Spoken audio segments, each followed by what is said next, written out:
or FIBI, was started about a little over, wow, it's been 10 years now. And I actually started off at a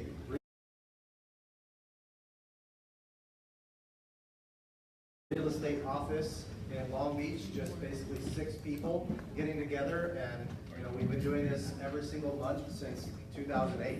And since then, we have about 40 to 80 people, depending on the speaker. We got a good group tonight because Jay's the speaker, and everybody loves Jay. Jay is awesome. So, and short-term rentals is one of the best topics that I think is one of the most lucrative investments that you can invest in nowadays, and gives us some great opportunity for growth. And at any of our different groups, we teach about topics like this. We teach about economics, financial education. We teach about financial freedom and different investment strategies. And we don't pitch anything. We don't pitch the boot camp and the book and tape set and things like that. There are some great classes and things like that you can take that I think are really valuable. I've taken a ton of them. And but at the same time, we stay away from the pitch environment here. So anytime you come here, at any of our FIBI groups, we have one in Pasadena. I run the one in Manhattan Beach. We're actually doing one in Manhattan Beach on the second Wednesday of the month next month on how to flip properties without breaking up your marriage. So we have a couple of full-time flipping couples that are coming to talk about flipping. So it should be interesting. And then on June 6th, we have our summer networking event, which is going to be at the Blue Water Grill in Manhattan Beach, or I'm sorry, in Redondo Beach. And that should be a pretty good venue. We usually get 150 plus people to those events, and there's no education there. It's just all networking with other investors. And that's really what the whole point of FIBI was started for, was to go, because it was started by full-time investors that were tired of actually going to the big boot camp sets, and every single time it was just a pitch fest. So they wanted a place where you could get educated and really learn without that pitching, but also develop the relationships you need to do this business, which is really everybody involved here. Like, everyone needs each other here to do this, and everyone has different resources, whether it's capital, whether it's finding relationships and finding properties, whether it's time. There's so many different things that you can do to add value to create money in real estate in different ways. It's just a matter of finding the right people and putting them together and being able to actually bring your own skill sets and own value to the table to create income for yourself in different ways, which is really super cool because there's so much opportunity. And I can tell you, going to events like this is what really compounded my growth in my own business and my own real estate business. So I quit my job in 2006, my CPA job in 2006. So I tell a lot of people that I was a real estate genius for about a year, and then I lost all my teeth and really, really took a beating. But that's when I learned the most ever, and that's when I was going to 4 networking events a week, every single week, raising capital, developing relationships, finding new income sources. And that is really what compounded that growth. And I can tell you guys, if all you did was go to networking events over and over and over like this, and found ways to help people as much as you possibly can with all of your resources, and then through those relationships, you start getting more and more and more resources that you can use to make money in different ways. So think about that when you're networking and trying to expand your business. It's all about the growth of your relationships. Without the relationships that I have, I'd have no real estate business. So, and it takes a lot to get that going. So I'm a full-time flipper. I flipped over 700 houses. I flip about 5 to 10 a month, depending on the month. We do a lot of value-add multifamilies. We lend capital out to other flippers in different markets around the country, and then we raise capital for them and invest in different syndicated investments. And we also have a couple of short-term rentals, which is, like I was mentioning, one of the most lucrative investments that I've ever seen from a cash flow standpoint. As long as you do it right and your labor is not involved as much as possible. Because after a while, it starts to add up, and there's a labor component to it that needs to be systematized.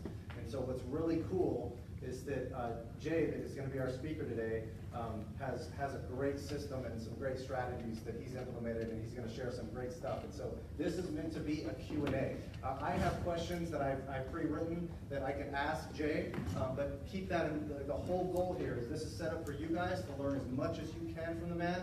He's taught me a ton, and so I really want to have you guys understand the value of what's coming to the table here.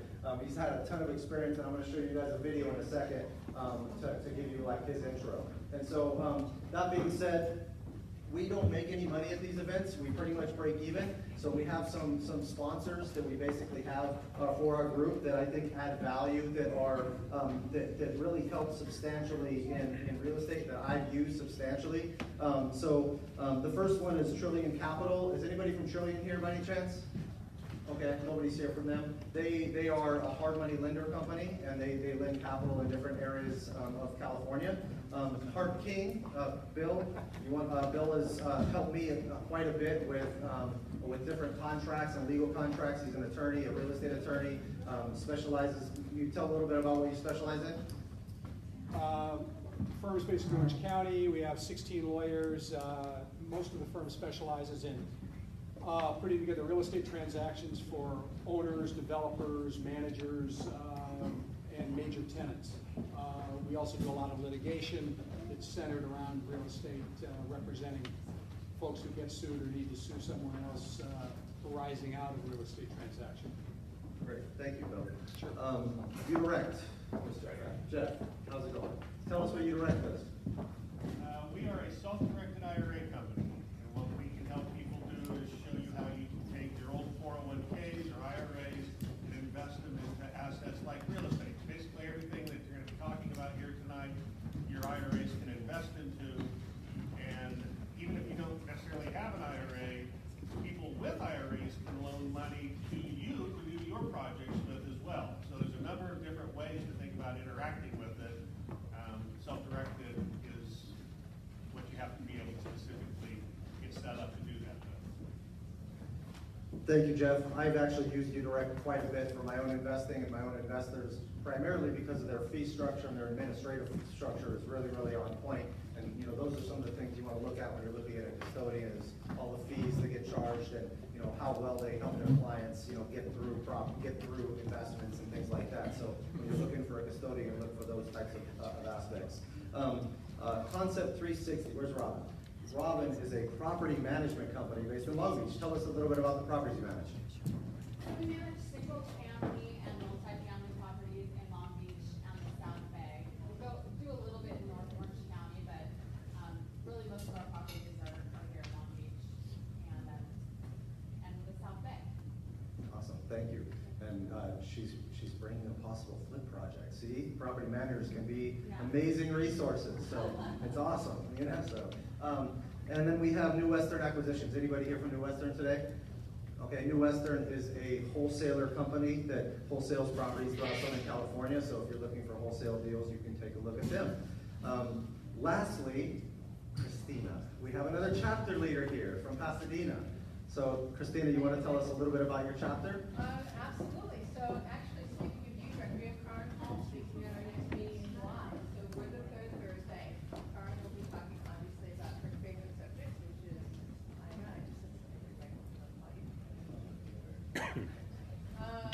so I run FIBI Pasadena. Third Thursday, we're literally in Courtyard by Marriott up by Old Town Pasadena. Open our doors at 6:30. We start doing networking at 7. I do a little blah blah blah, welcoming everybody and introducing organized networking. Because in my world, the purpose of going to a meeting is two things: networking and education. So after the networking, we do education, and then we do more networking. So pretty much the format of our meeting. Come on up anytime, and thank you.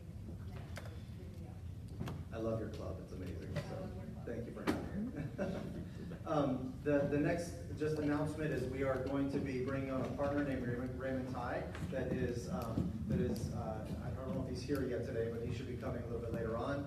We're actually going to be moving this club in September to Cerritos, about 15 minutes north of here, and it's going to be at the Cerritos Library, which at first I was like, wait a minute, a library? But this is the library, and it's absolutely beautiful. The whole thing is like a work of art. It's pretty amazing, and it's a great location. We wanted to find a place that was less traffic to get to at the bottom of the 405, and right in the middle of the 405 and the 605 and the 710, and I feel like Cerritos is a little bit better of a venue to be at. So we're going to be switching that up. That being said, let me give Jay's introduction here. So as I can close PowerPoint. And here is, I'm going to hold the mic to this. Hopefully it's a little bit, it's loud enough, but we'll get there.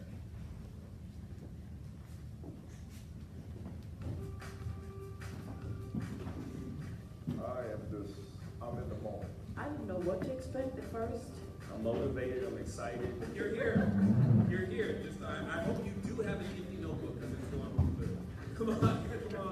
The moment I heard about it, I was like, I have to be there. And when he said, some of you might want to get your tickets, I got it. Took a lot to get out here because East Coast, West Coast, time zone changes, flights, but all worth it.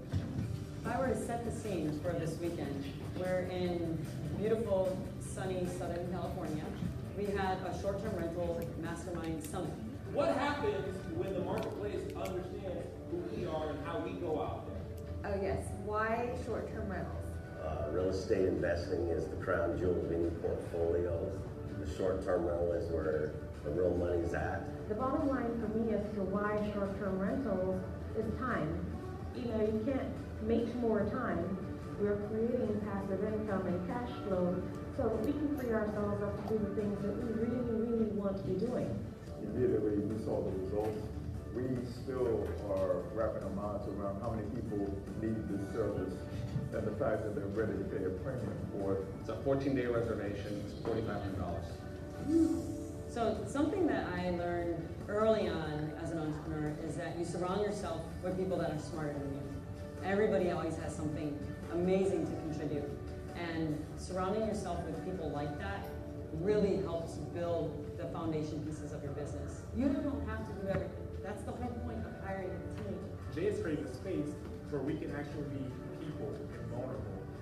I'm literally doing this by myself, completely by myself. It's hard for me sometimes to know that I'm doing the right thing, so it was a lot of confirmations for me, which is great because I'm walking out of here with more confidence that I'm doing the right things.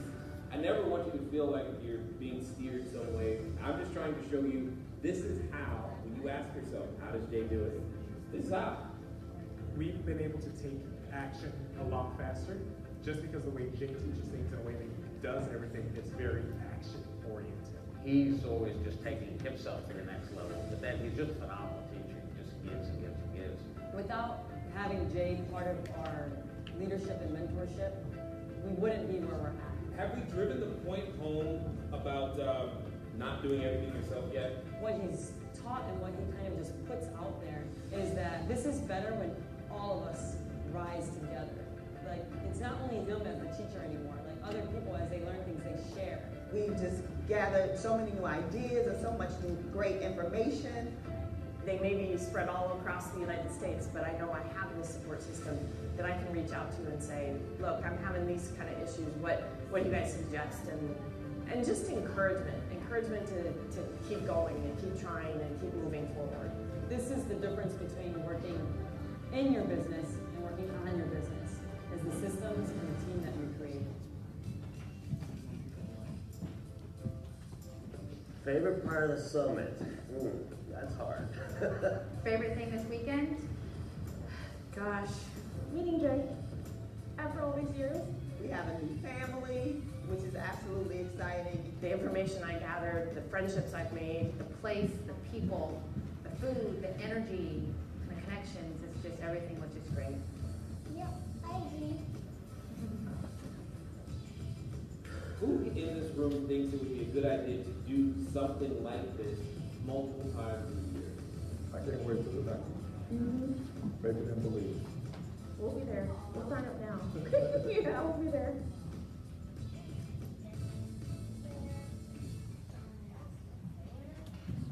Awesome. That was a really, I don't know if anybody knows how to edit videos, but that is not easy to do that. That was awesome. To do that kind of editing. Hey, Jay, come on up. Let's introduce you.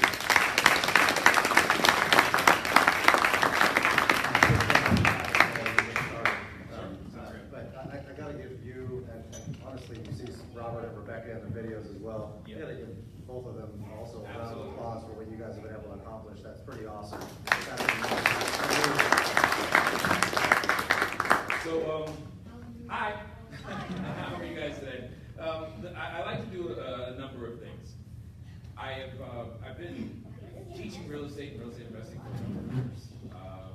Cash Flow Diary, as a company, we've created a lot of six-figure students. So much so we don't even talk about it anymore. When I first discovered short-term rentals, I told everyone in my database that, hey, this is going to be the strategy where we create our first seven-figure student.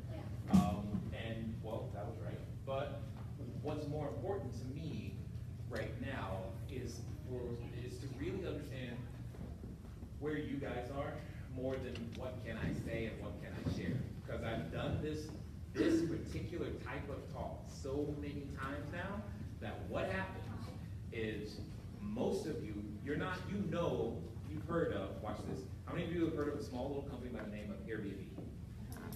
Okay, got it. How many of you have seen at least one article in the news about short-term rentals? Got it. So do you understand? It's not like it's a new thing.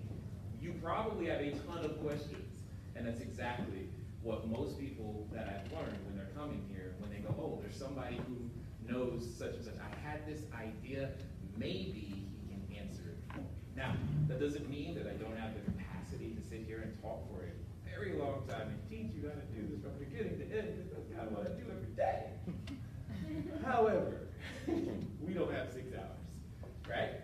And that's just scratching the surface, because as you actually scale this thing, it's really important. So with that being said, one of the things that I want to do is because, how many of you have never ever seen me like in person before? Show me, like be honest. Never ever, no, higher, I want to see this. This is good. Oh, this is great. Okay, cool. For those of you who have seen me before, raise your hand. Do me a favor. Okay, cool, there's a few of you, there's less of you. Okay, that's good. Now, for those of you who have seen me before, what I want you to do by a show of applause and the amount of energy, and I know you just came through traffic and you're probably thinking about the NBA Finals. Oh. You're like, I wasn't until you said something. Anyway, by a round of applause and energy, give everyone an understanding of how much fun they're going to have tonight. Ready? 1, 2, 3.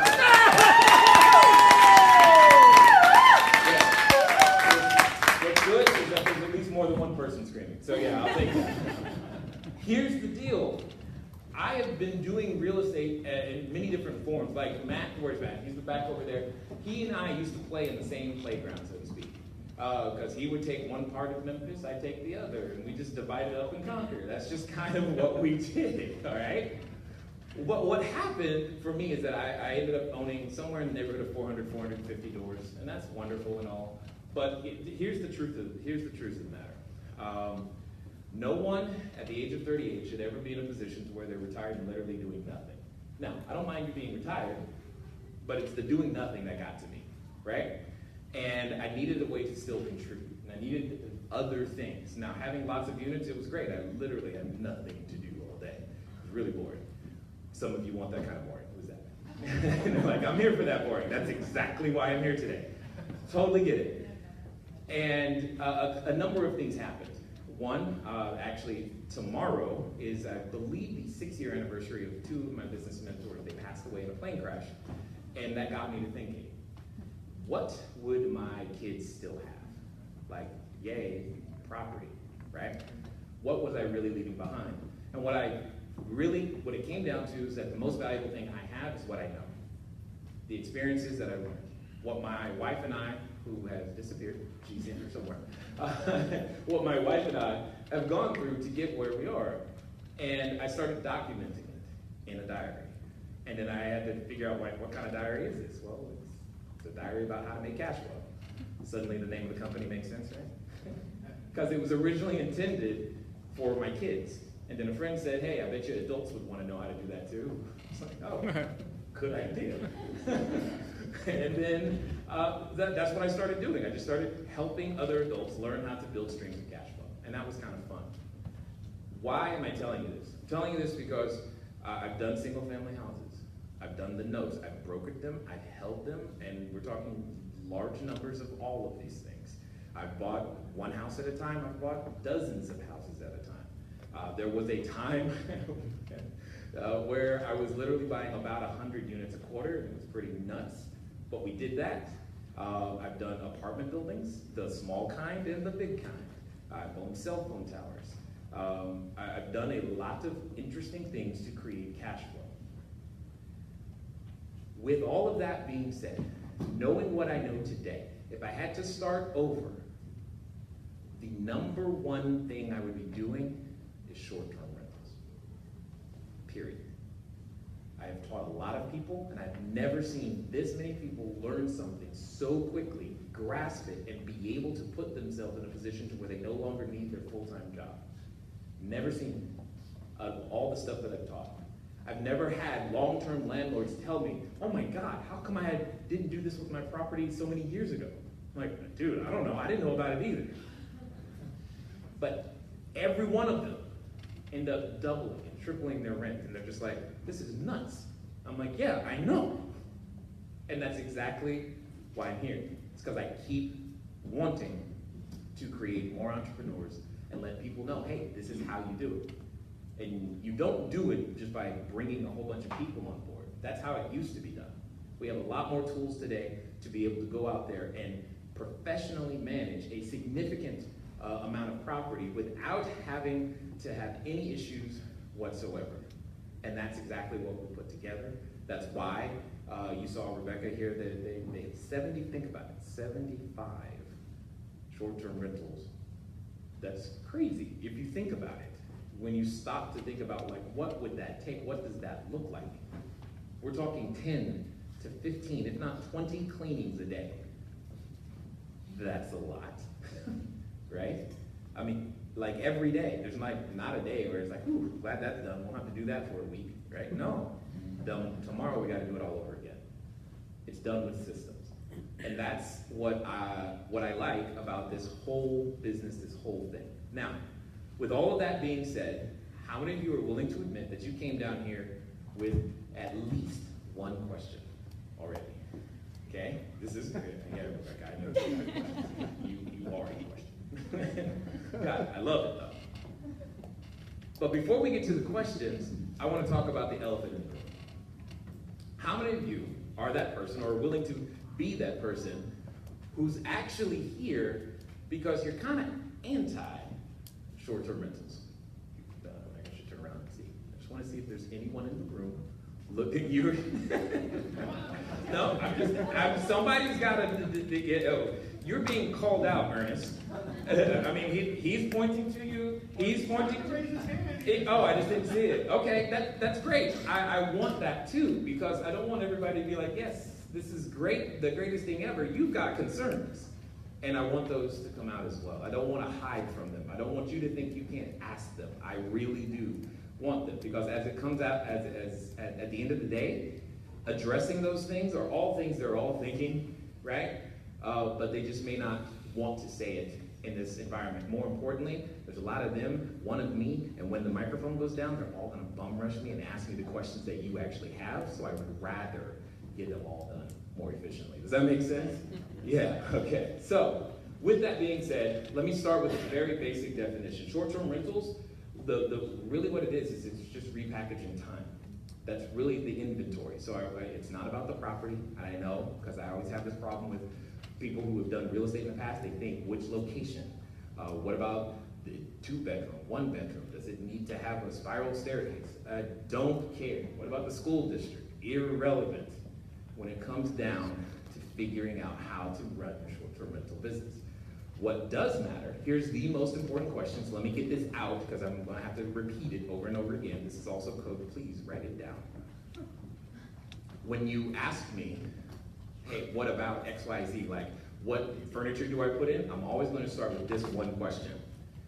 Who do you want to serve? That is the most important question in the business.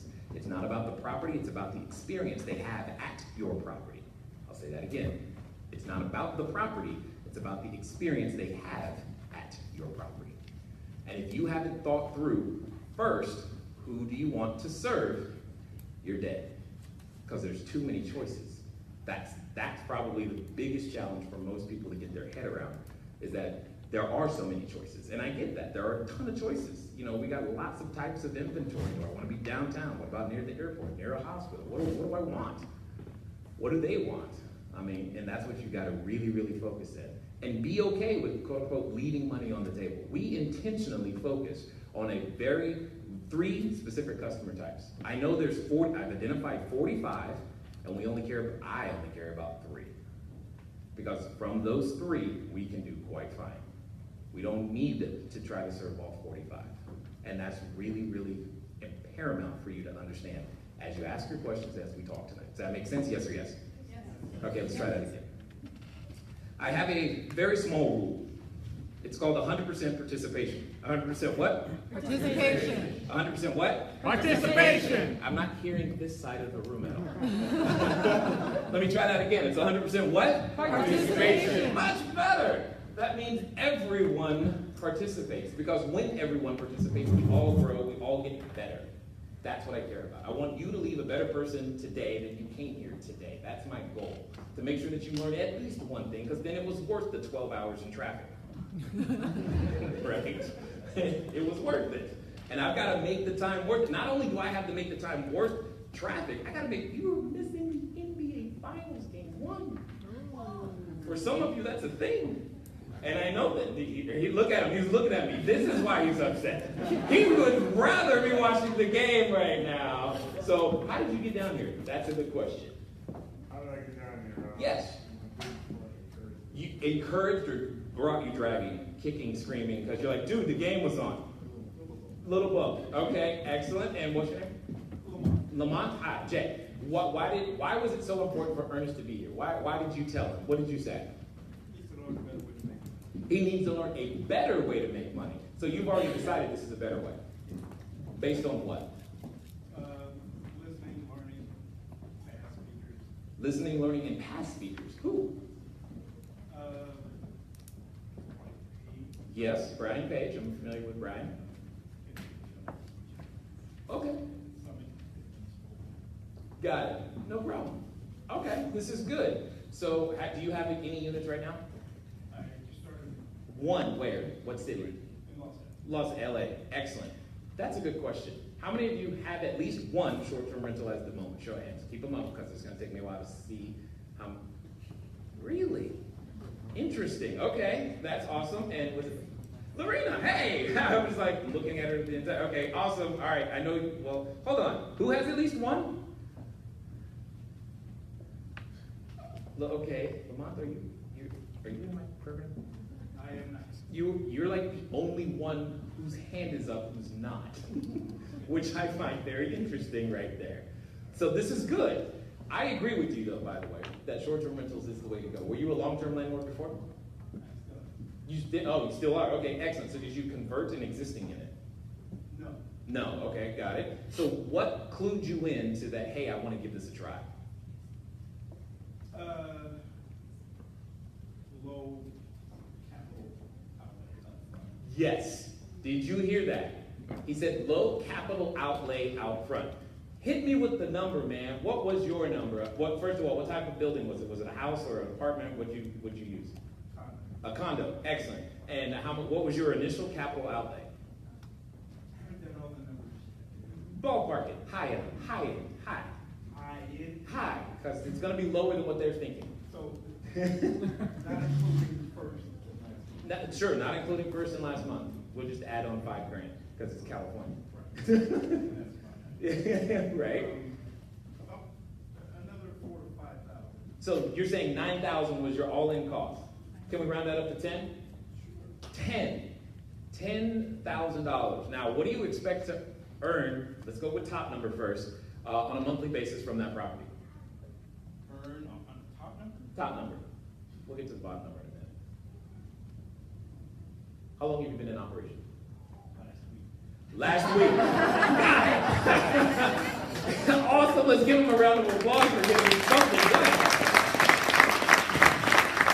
Because see, here's where the rubber meets the road. How long have you been thinking about this? About September of last year. That's month number 9 on the calendar, right? And we are at month number, well, let's call it month number 6. So that's 7 months. How many of you are willing to admit that you thought this would be a good idea, and it's been more than 7 months and you still haven't done anything? Yeah, got it? You see where I'm going with this, right?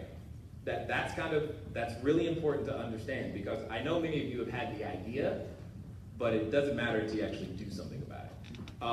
Just to give you an idea, so you're about to hit the fun time. I do mean fun time when it comes to LA. Is it 1 bedroom or 2? Okay, so you're probably looking at somewhere in the neighborhood of 55 to 6,000 on a monthly basis. Is probably where you're going to be. Does that make sense? Now that's going to be the low number for now until you actually learn your customer, and then it's going to go up. Is that kind of cool? And it sounded like you said first and last, so you don't own this condo, do you? That's a great idea. I like that idea. $10,000 out of pocket, $72,000 gross revenue a year. How many of you are already thinking like that doesn't make sense? It's too good to be true. It doesn't make sense. Like, how is that possible? Why isn't more people talking about this? I know, that was my question, right? But that's exactly what we're talking about.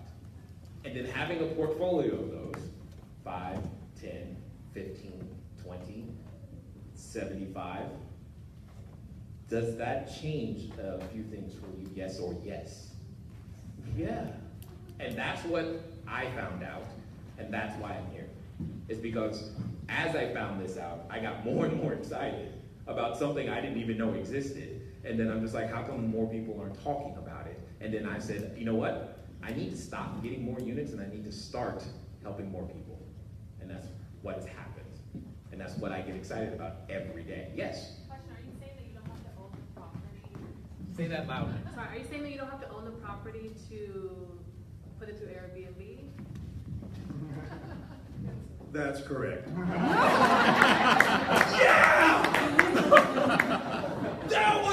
I flipped out.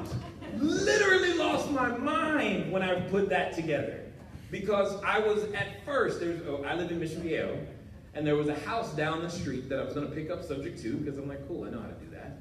And I know how to raise the capital. I can do, okay, cool, let's just go get a property. It's no big deal. I got this. And then I realized, between the down payment, rehab cost, and making up deferred, the deferred maintenance as well as the back payments on the mortgage, I was like, whoa, wait a minute. How much money I got to put in and then go get the furniture? I was like, wait, let's do some math. And then I took a step back and I realized that either A, I could spend $100,000 and get one house, or take that same $100,000 and get 7 to 10 if I just leased them. And I was like, hold on. That means if I lease them, I'm gonna get that $100,000 back in about 10 months. Whoa. I lost my mind, asked my wife, lost my mind. She was in Chicago when I figured this out. When she got on the plane, we had kind of talked about this might be something we would do. By the time, before she got on the plane to come back, I said, honey, I need your help because we just signed some leases and it's time for some kitchen stuff and I don't know how to put a kitchen together. She's like, what'd you do? That's how quickly it went down because I figured that out and I lost my mind. And in a matter of 6 months, we went from 0 to 19. And I was like, hold on, this makes no sense. I've grown many things to 7 figures, never anything this quickly. And that's when I said, hold on, wait a minute, I gotta bring other people with me. Because see, back when I was 38, I know that doesn't sound like that long ago for some of you, yeah.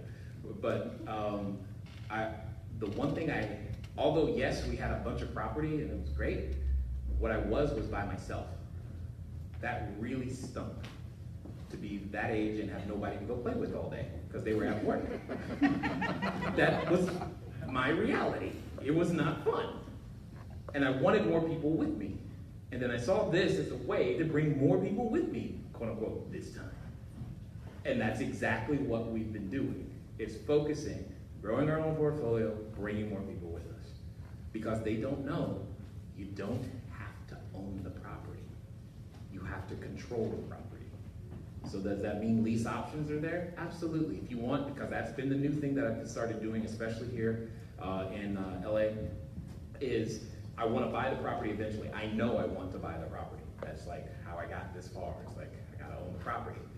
So I've been negotiating with the landlord up front. Hey, I want to buy the property in about 3 years. You cool with that? Let's put that in here too, because I want that option to buy the property. And that's one of the things that I'm looking for when I go and talk to landlords. Not only do I want to lease the entire building, I also want to buy your property in a few years as well. Because that also then allows me to take what was in the East in Memphis and bring it to California, right? So now it's all working together. So, yeah, go ahead. It works in Memphis too. Yeah, I got it. He's like, it worked. The craziest thing is, yes, people ask me, Jay, where does it work? Well, I've seen it work nearly everywhere. And by nearly, I mean there are 2 locations on planet Earth that I have found that can be a little challenging, and appropriately so. One of them is Minot, North Dakota. Who knows where that is and why that might be a little challenging? Yes, what'd you say? It's cold. It's where the Air Force, our US government, keeps our nuclear weapons because it's cold. Where animals literally freeze overnight. Like, literally freeze. Animals, they're supposed to be built to last. That does not work, right? So during the cold months, is it a challenge? How many of you have ever said, you know what, I can't wait to go visit Minot, North Dakota?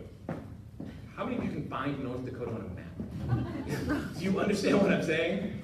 Right? That's what I'm saying. So there, it's been a little challenging. We do have a student there, that's how I know, right? The other place is, it's a little place that gets really, really, really, really hot.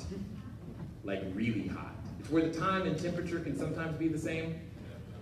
Death Valley? No. Actually, right? I like where you're going. I'm talking about Tucson, Arizona. During the summer. How many of you have said, I can't wait to go on vacation to Tucson during the summer? It's like, no, right? Because it just really gets hot. Now, it doesn't mean you can't make it because we have students there who have made it. It just gets more challenging. You have to get more creative. You can't just list it on Airbnb. And let me say this now. You do not have an Airbnb business. You have a short-term rental business. And this distinction is key, especially when you're talking to landlords and apartment owners. Where's the property manager lady? I heard her. Yes, what's Robin, right? Yes, I wanted to talk to you. Because the one avenue I have not been able to figure out is what's going on in that property manager's head. Because I'm like, we can help you guys if we can just figure it out. And I'm like, I'm the solution to landlord's vacancy. Period. We are their solution. Because not only do I want a lease for at least 1 year, I want a multi-year lease. And it's going to be consistent. So that vacancy factor goes way down. There's so many reasons. Yes? I think they don't get it. I know they don't get it. I'm trying to figure it out. They're scared. They're used to, you know, a lot of my owners have owned properties for years and years. Yes. Old school. Yes. You know, and so they're like, no, not broken. I'm good. No, cool. Then let me give you the same rent you're used to getting. I have no problem with that. Let's do that. That's what I'm trying to say. Yes, John. So are lease contracts or your contracts, is there ever anything written up in the contracts saying that you cannot do short-term rentals? Because I believe mine are. I have 10 properties, and I think I'm that old school thinking where I don't want to do it, but I'm really, you know. Absolutely. So, but I think my contracts are written where they can't sublease it out. Correct. It's subleasing short-term rentals. Aha! See, now we're getting. Is there an attorney in here? Where? Awesome. What type of law? Real estate. Real estate law. Excellent. Hi, Bill. So this is great.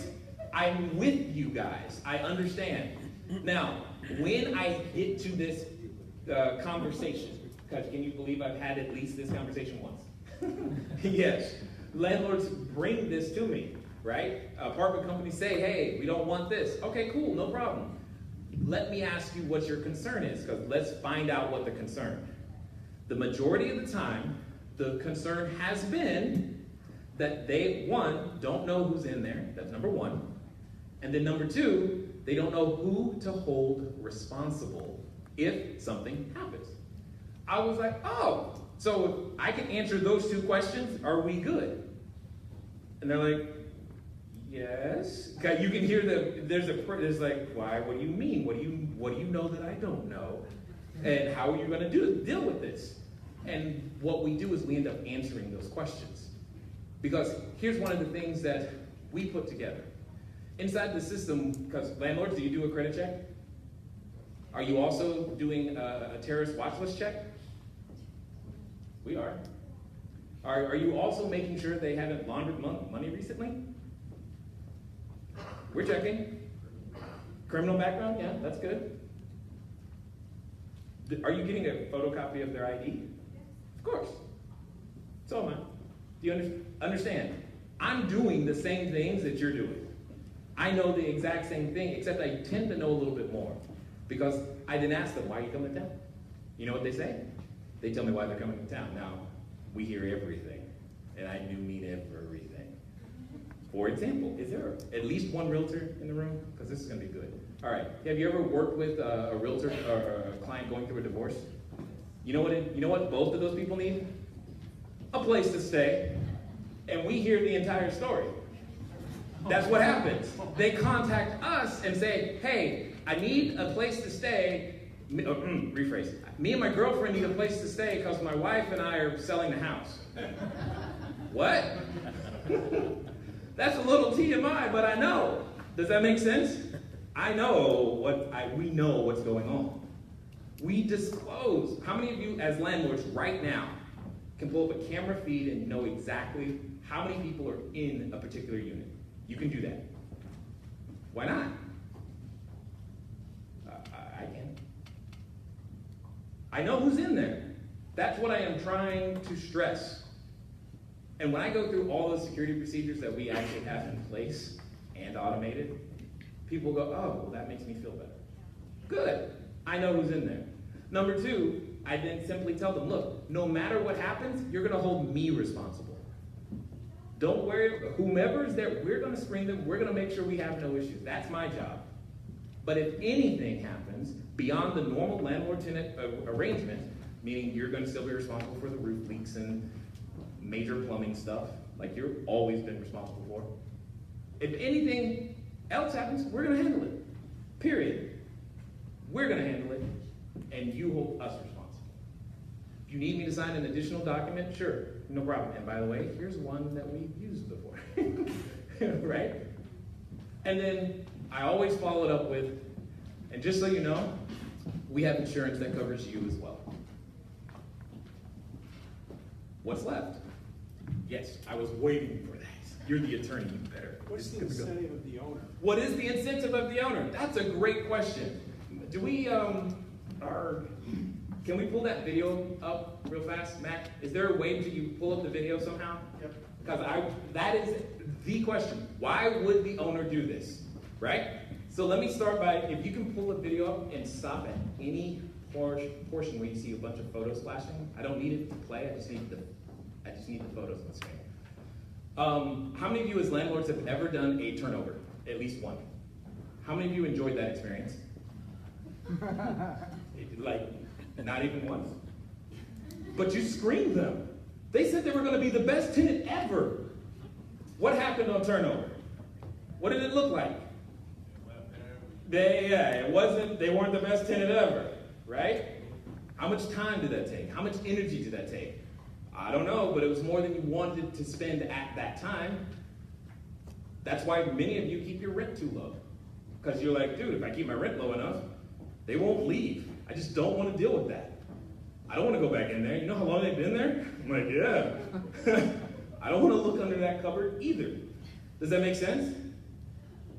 Here's the thing. Bill is Bill, right? Yes. Awesome. I'm going to ask you what is probably a very obvious question. Have you ever used a hotel before? Yes. At least once? At least once. At least once. When you went to that hotel and turned the doorknob, so you went past the registration desk, they gave you the key, you got there, you turned the doorknob. When you opened the door, what did you expect? A clean, Clean? well-lighted, Well-lighted? room that, non-smoking. Right there. There you go. Right there, non-smoking. Clean, well lit, non-smoking. Anything else? Yeah, secure. Secure. What else? Comfortable. Comfortable. Yep. Right? Yep. Okay. So let me ask you, would this qualify for your standard of clean? Sure. Okay. Does it look comfortable? I don't like the painting. You don't like the painting on the wall. I understand. You like it though. You like it. She likes it. He doesn't. Who do you think does the majority of the reservations? She does. And do you think we've thought about that through with our designers before we take the photos? The answer is yes. Okay. But does this look? Okay. Let's pretend that I gave you your personal access code, and only you had that code, 4 digits that allows you into that room. Does it feel secure? I'm sure it does. Yeah. But hold on. When you do this with your long-term tenant, after you give them the keys, 1 week later, what does the unit look like? Not this. Here's my point, and this is the biggest benefit, bar none. And I make this promise to every landlord. Our customers are typically staying anywhere from 4 to 6 days. It gets longer during the summer, shorter during the winter times, and it depends. If you're near a convention center, it can go longer too. There are many, or near a hospital. I love hospital people. Okay, that's another story.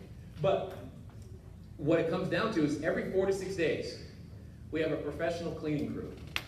Bill, you look like a tall guy. Have you seen the top of a refrigerator? Ever?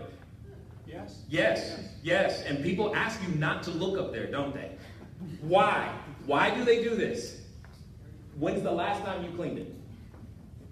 Guess what? I have to clean it every 4 to 5 days. How many of you have seen a ceiling fan that you were afraid to turn on because you knew if you flipped the blades, something might come down? Gross, right? You're laughing because you're like, oh yeah, that's like in my house. Yeah, I understand. But I've got to clean that every 4 to 5 days. How many of you know right now at home, you have a toilet or a sink or a doorknob that's just a little loose that bugs you, but not enough for you to do anything about it, right? Well, guess what? I have to fix it every 4 to 5 days. As I have said to every landlord ever, we're going to be your best tenant. Here's why. Not because I say so, my customer demands it. Because Bill, when you made this reservation, do you care that 300 people stayed here before you? Do you care? No. You're not going to give me any leeway. If there's a smudge on the carpet, you're like, dude, there's a smudge on the carpet. I can't say to you, yeah, Bill, I just need you to understand there were 300 people here before you, so we're doing pretty good. That's not going to work, is it? I have to make it look like this, day one, all the time. There is no tenant you will ever have that's going to do that. My landlords can go in any day, on any turn, and this is what they're going to see. They're going to see what it looked like from day one. Yeah, go ahead. So if the landlord signs off on all this, Yep. agrees with it, Yep. why does he involve you? Why didn't he just decide to do it himself? Why not do it himself? I'm just saying, why does he recommend it? I don't mind him doing it himself. How many of you know this is a little bit more work than just your traditional landlord thing? Right? The answer is the work. It really is more work. Don't get me wrong, I can automate the work, and we have. To the point to where, my personal portfolio is 24. We are on approval for 3 more, so we'll be at 27 units. And those 27 units on a normal day take my personal time of no more than 90 minutes, which is kind of cool. And that's like a 7-figure thing, which makes no sense whatsoever. 7 figures, 90 minutes. Woo! What do I do with the rest of my day? I know that's what you're thinking. But but this is my point. Most landlords have gotten used to, I put the tenant in and it's on them. And that's fine. There's nothing wrong with that business model. It's been working for quite some time. If you want more, you have to contribute more, which is more time, more systems, more effort, more energy. They can't do it themselves. We have had many say, well, why don't I do it myself? I'm like, cool, come on in. Do it. And then they realize, no, we'd rather have you do it because it's actually work. You can't, like, if the toilet breaks, You can't go, oh cool, I'll call my friend Bob who comes over 2 days later. That doesn't work. It's gotta be within hours, if not minutes, especially depending on the time of day. You don't have that. And that's not something a lot of landlords want to do. And I get it. Who would? Yes? I believe that there's probably plenty of landlords that would just rent you the place on a multi-year lease. You were correct. For market. Yes, they are. Now, for more sophisticated owners, how much will they try to get a premium because they know what you're going to get? Sure. I've had landlords typically somewhere between $100 to $300, depending on location. Over market is what they tend to go for. And depending on the location, I might be willing to pay it. Because there are some locations, especially in LA, especially near a hospital, especially near a business district, where you can make that work. Because an average 600 to 800 square foot one bedroom is easily going to make you a minimum of $45,000 a year if you did it backwards, and probably closer to 52. That's on a one bedroom, right? So just keep that in mind. You know, so yeah, there are times where it depends on the location though. Location can play a part in the daily rate. Not occupancy, not will it work, but it can help you earn more money. Was it Anthony? Yes. Yeah. The example where the plumbing goes out. Where the plumbing goes out, which I can't stand, which happened last weekend. Keep going. Who would be responsible? You the WC or the Got it. He's like, who's responsible when the plumbing goes out? Depends on what we're defining as the plumbing went out. In this particular case, my unit is at the end of the plumbing line and we had no clue what was going on and it started to back up through the tub and I'm like, dude, we got a problem. Can you please send someone over there? And that's what he did. Does that make sense? So, and I'm sure they just snaked it and pulled it out. It was gross. But you know, hey, that's what happens. So there, in that instance, it was me. On another instance, there was a time where the tenant did not, our guest did not operate the shower properly and couldn't turn it off. So we literally had the water running, like just running. Now, fortunately, the tub was flowing freely, so the water just kept running through, but the water was just on. And then, okay, so that one's kind of on me, right? So it depends on what it is. It can be very situational, right? At the end of the day. Yep, go ahead, Bill. Do you personally guarantee your leases? I try not to, but I will. So we always put our entities on the lease for other legal reasons because there's liability from the guest perspective that we're always concerned about. But if the landlord requests a personal guarantee and I'm getting enough units, don't like, hey, I want to get 1 unit and a personal, no. How about 10? 20? Okay, we can talk about that. Because that's something I would be willing to do in that situation. Does that make sense? Well, the problem that landlords Yep. think of, Yep. and I suspect your property managers here would echo this, is they're not concerned about the plumbing breaking so much as they're concerned about your short-term renter. Yep. Coming in for 3 days. Okay. Having a 3-day party. I was waiting for that. Well, let me finish. Yep. Destroying Yep. their property, Yep. the owner's property. Yep. Not having your personal guarantee. Yep. And you're not at the other end of the line on Monday morning. Yeah, no, totally understood. And the tenant's gone. Sure. They've sustained $50,000 worth of damage because the Rolling Stones, you know, moved on. Totally. And, Coach Chapman, baby. Right? So, Yeah, totally. So that's, to me, that's what my clients would be concerned about. Sure. And they would say, well, okay, if you're going to do this. Yep. That's great. I'm going to need a check for, you know, say $50,000. Sure. Let's put it in trust. We'll just keep it there, and that'll backstop me.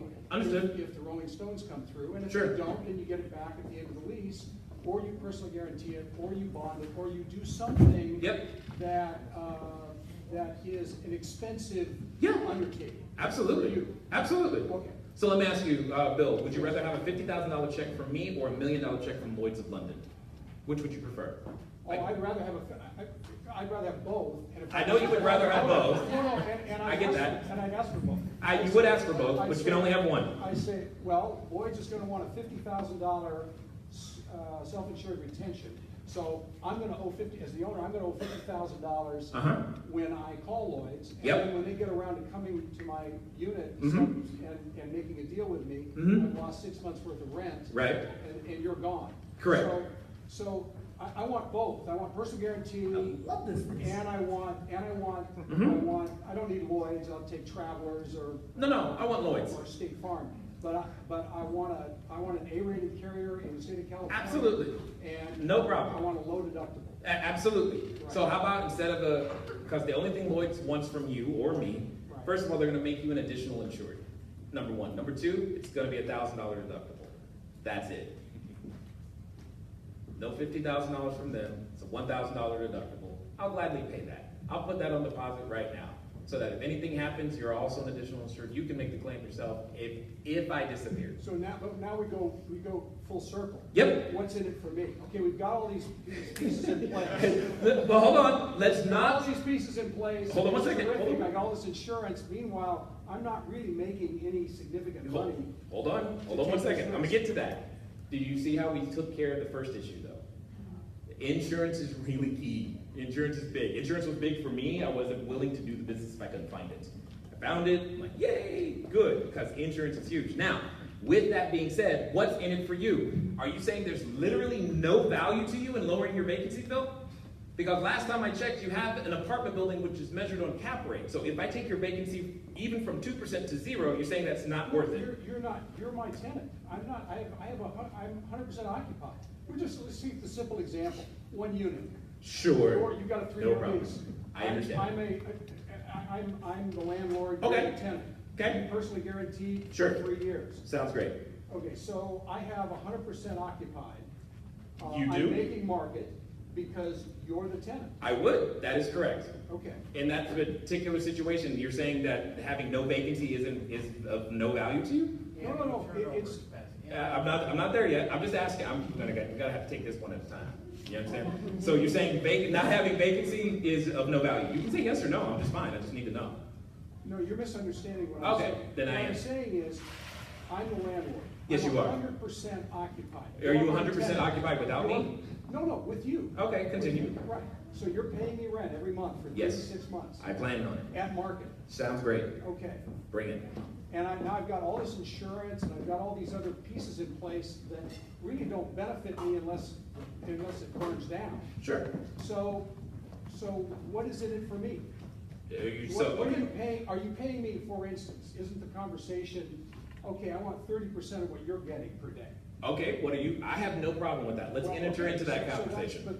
isn't that almost always the conversation? No, why would it be?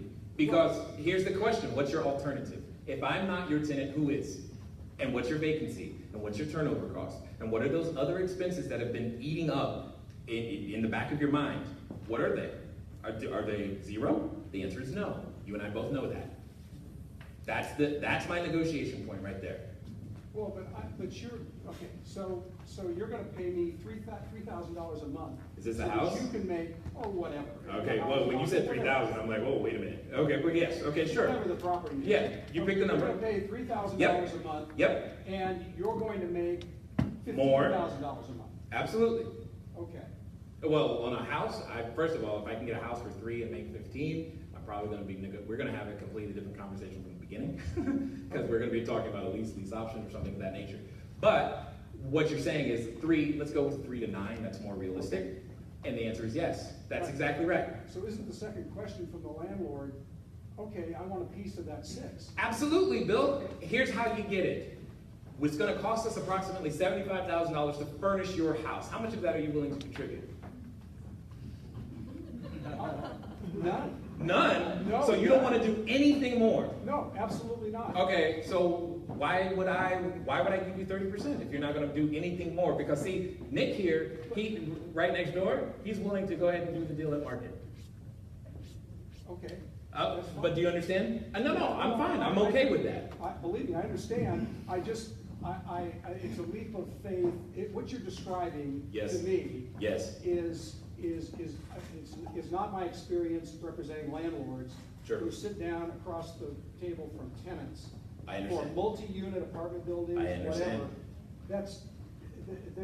They would be asking all of these questions. Absolutely. pushing back, I've had it. and basically coming to the conclusion at the end of it many times, not always, of course, but many times, This is like just rolling a grenade potentially into my Sure. condo. If I don't know what I'm doing, you're 100% right. Right. And that's part of my challenge. What you are bringing up is the biggest challenge that we have, is that the access to this opportunity, for example, requires a cell phone. How many of you have one of those? How many of you have two of those? Right?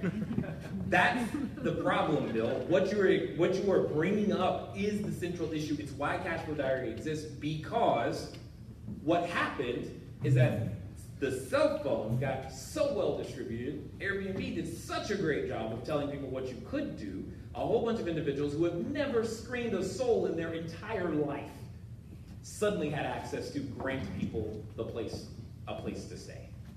And the people who needed a place to stay could easily find them. And now all of a sudden, you're out of your depth. You don't know that you need to screen. You have no clue what questions to ask. And you don't have to, because the app made it so easy. And everybody could come in. And then the stories happened. I am with you. But that is the difference, my friend, between the hobbyist and the professional. And what we have been endeavoring to do is to create professionals who know how to deal with everything that every landlord is concerned about. Have I dealt with prostitution and gotten rid of it? Yeah. But didn't you deal with that in a long-term rental too? Yeah. Have I dealt with drugs and gotten rid of it? Yeah. But didn't you deal with that in a long-term rental too? Yeah. Everything you're used to dealing with, I have to know how to deal with too. And that's the difference, is when you don't have the tools to do it, you get stories like, I just don't want to take the risk. And you're right. I'm not saying this without risk, but I am saying that the benefit we bring is we're going to lower your deferred maintenance by a ton, like a lot. We're going to lower that vacancy by a ton. And for those who have an apartment building, the cap rate is going to be your best friend by far. And you'll be able to gain so much more just in those two things alone, that we suddenly become very, very worth it, even if we don't have any sort of split on the other end. Now, that doesn't mean I'm not open to some sort of other creative endeavor. I just want you to contribute something more than just the property, because I've got other expenses, and if you want to take some of that off my balance sheet, let's talk, But if all we're talking about is access to your property, there's way more property and way more landlords and way too much vacancy for me to have to put myself in a position where I have to give you 10, 20, 30%. That's really all I'm saying. Doesn't mean I'm not open to it under the right circumstances, though. And those circumstances always involve, in my world, an apartment building, multiple units, because it just doesn't pencil otherwise. It just doesn't work. Matt? I think one of the central issues is that, when you're first starting out with a short-term rental business, you're going to the landlords and you don't have proof. Nope. You are going to actually do what you're saying, where it's like, hey, I'm going to go through and lower your vacancy rate and not have you have turnover costs, because unless you come correct to them and say, here's my proof of funds, here's all the benefits, here's my financial strength and my experience, and come with that setup from the start, prove to them, here's my net worth now, here's my company's net worth, so I shouldn't have the personal guarantee because here's the financial statements with the company and that type of thing. If you're able to come correct like that, you have a lot less of those issues with the landlords because you're able to counterbalance that problem. Now in the beginning, it might be more of a problem because you're like, I got to develop my financials and trying to get that, you're finding the landlords that are okay with that risk, right? Correct. And to Bill's point, have I paid a higher security deposit? Might you at the beginning? Yeah, absolutely. That's our number one, the easiest fallback is just a higher security deposit. That's typically what happens. Have you persuaded any big commercial landlords, Irvine Company, Arnell, any of the yes, is the I answer have to your a lot question. with Arnell. The answer to your question is yes. Yeah? Yes. And they've signed off on that? Arnell loves us. Yes. I mean, instead of having to, imagine, I think between Jay and I and one property, Arnell property, we have 12 or 14 units. Yeah. They now deal with one of us, not 14 individual people who all have their own baggage. And they know every month, because we're running a business, they're going to get paid. Yep. Do they exclude subleases in their leases?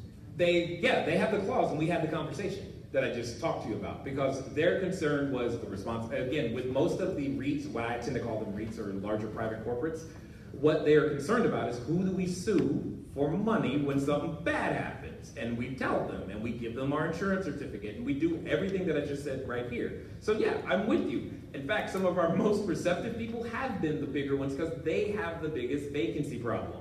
Is it their documents or your documents? Theirs. Okay. Yeah.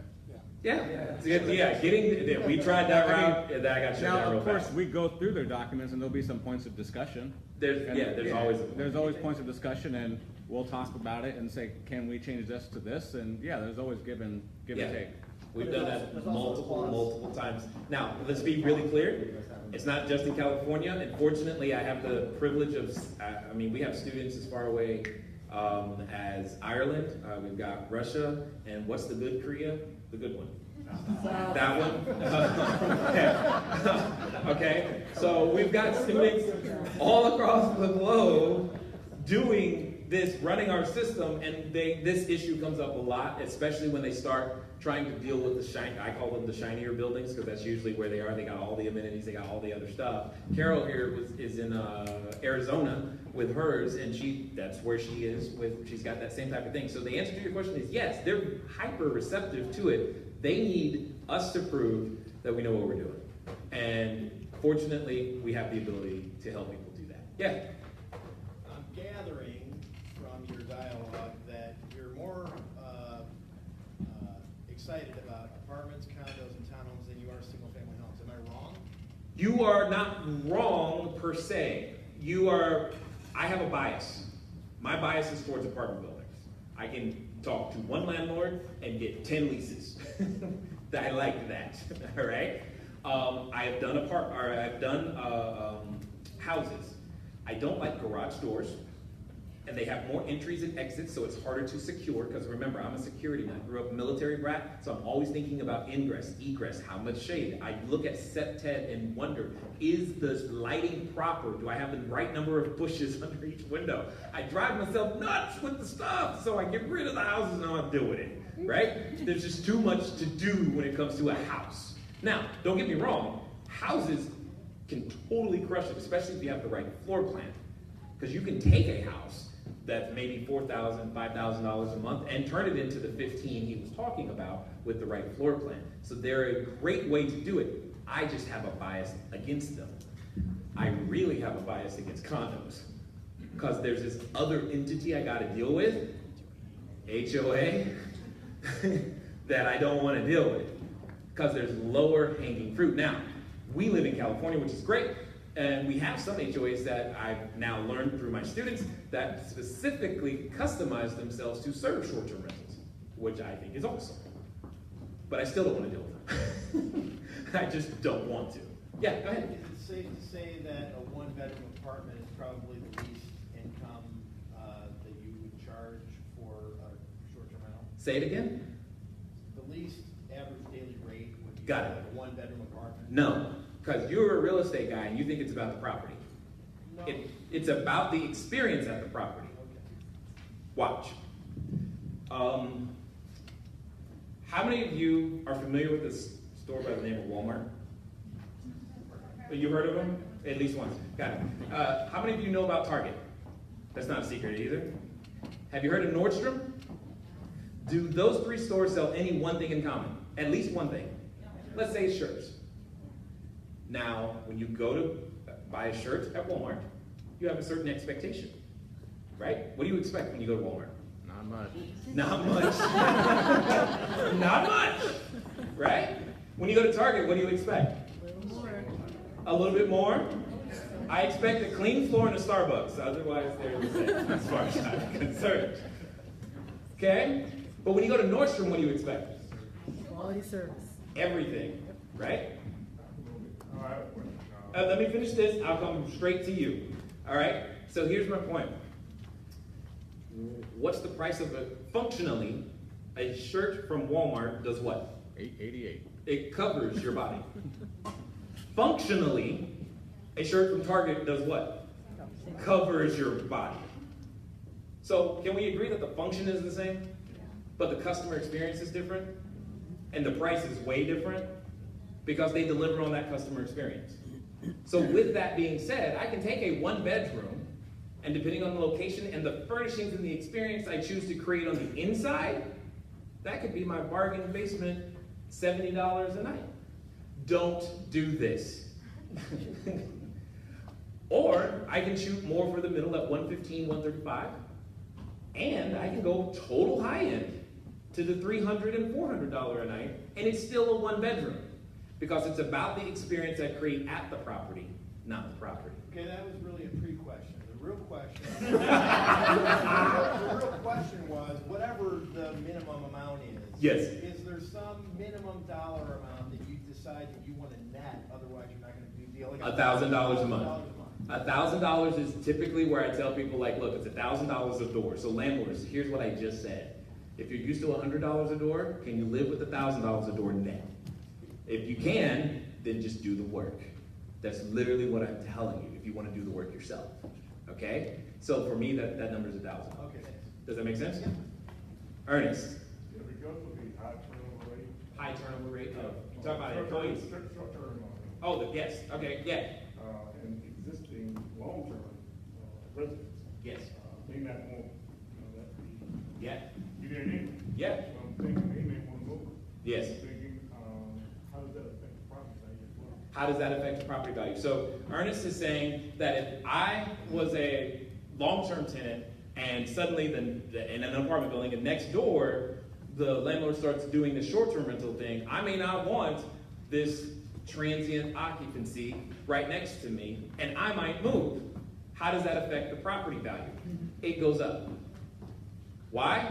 Because the person who was operating the short-term rental then says, hey, Mr. Landlord, can I have that unit too? That's just what's happening in practice. Now, we're not trying to make that happen. We do our best to be a great neighbor. The best situation is when we can lease the entire building. That's what I prefer. I'm looking constantly for landlords or building owners who have an entire building vacant that they just finished rehab. I want the whole thing. That is the best situation on the planet, because we can customize everything, we can secure everything, lock that sucker down, and that's what we do. When I can't do that, I just want 5 units in your building, at least, because it's not worth it to me to set up what I got to set up unless I can get at least 5 units in your building. And then we can continue with the rest of the procedures to make that experience stay pleasant for everyone there. So we've done this in apartment communities that up to 1,500 doors in one apartment community. We've done 200. We've done all kinds of things in between. At the end of the day, the best situation is if I can get the entire building. If I can't get the entire building, then that's fine. I'll take it one at a time. Sounds like that's advantageous for you. It's advantageous for the property owner too. Property owner, property value. The property value goes up. Because remember, properties are valued on their income.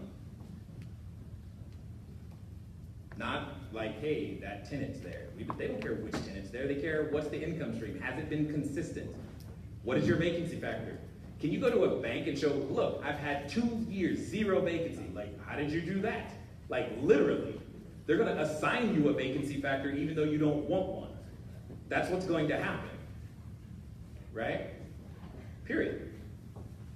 The property value goes up. Yes? Yeah, go ahead. So I have a couple buddies doing this, and they're doing really, really well right now. Sure. But their big concern is LA County is not Yep. the most, well, 120 days they're saying is what it's, so You want to complete that thought for everybody else so that I know what you're saying, but I want them to know what you're saying. So LA County, I don't know which municipal group met and said they were going to limit the short-term rentals to 120 days. Yep. And that's all I know.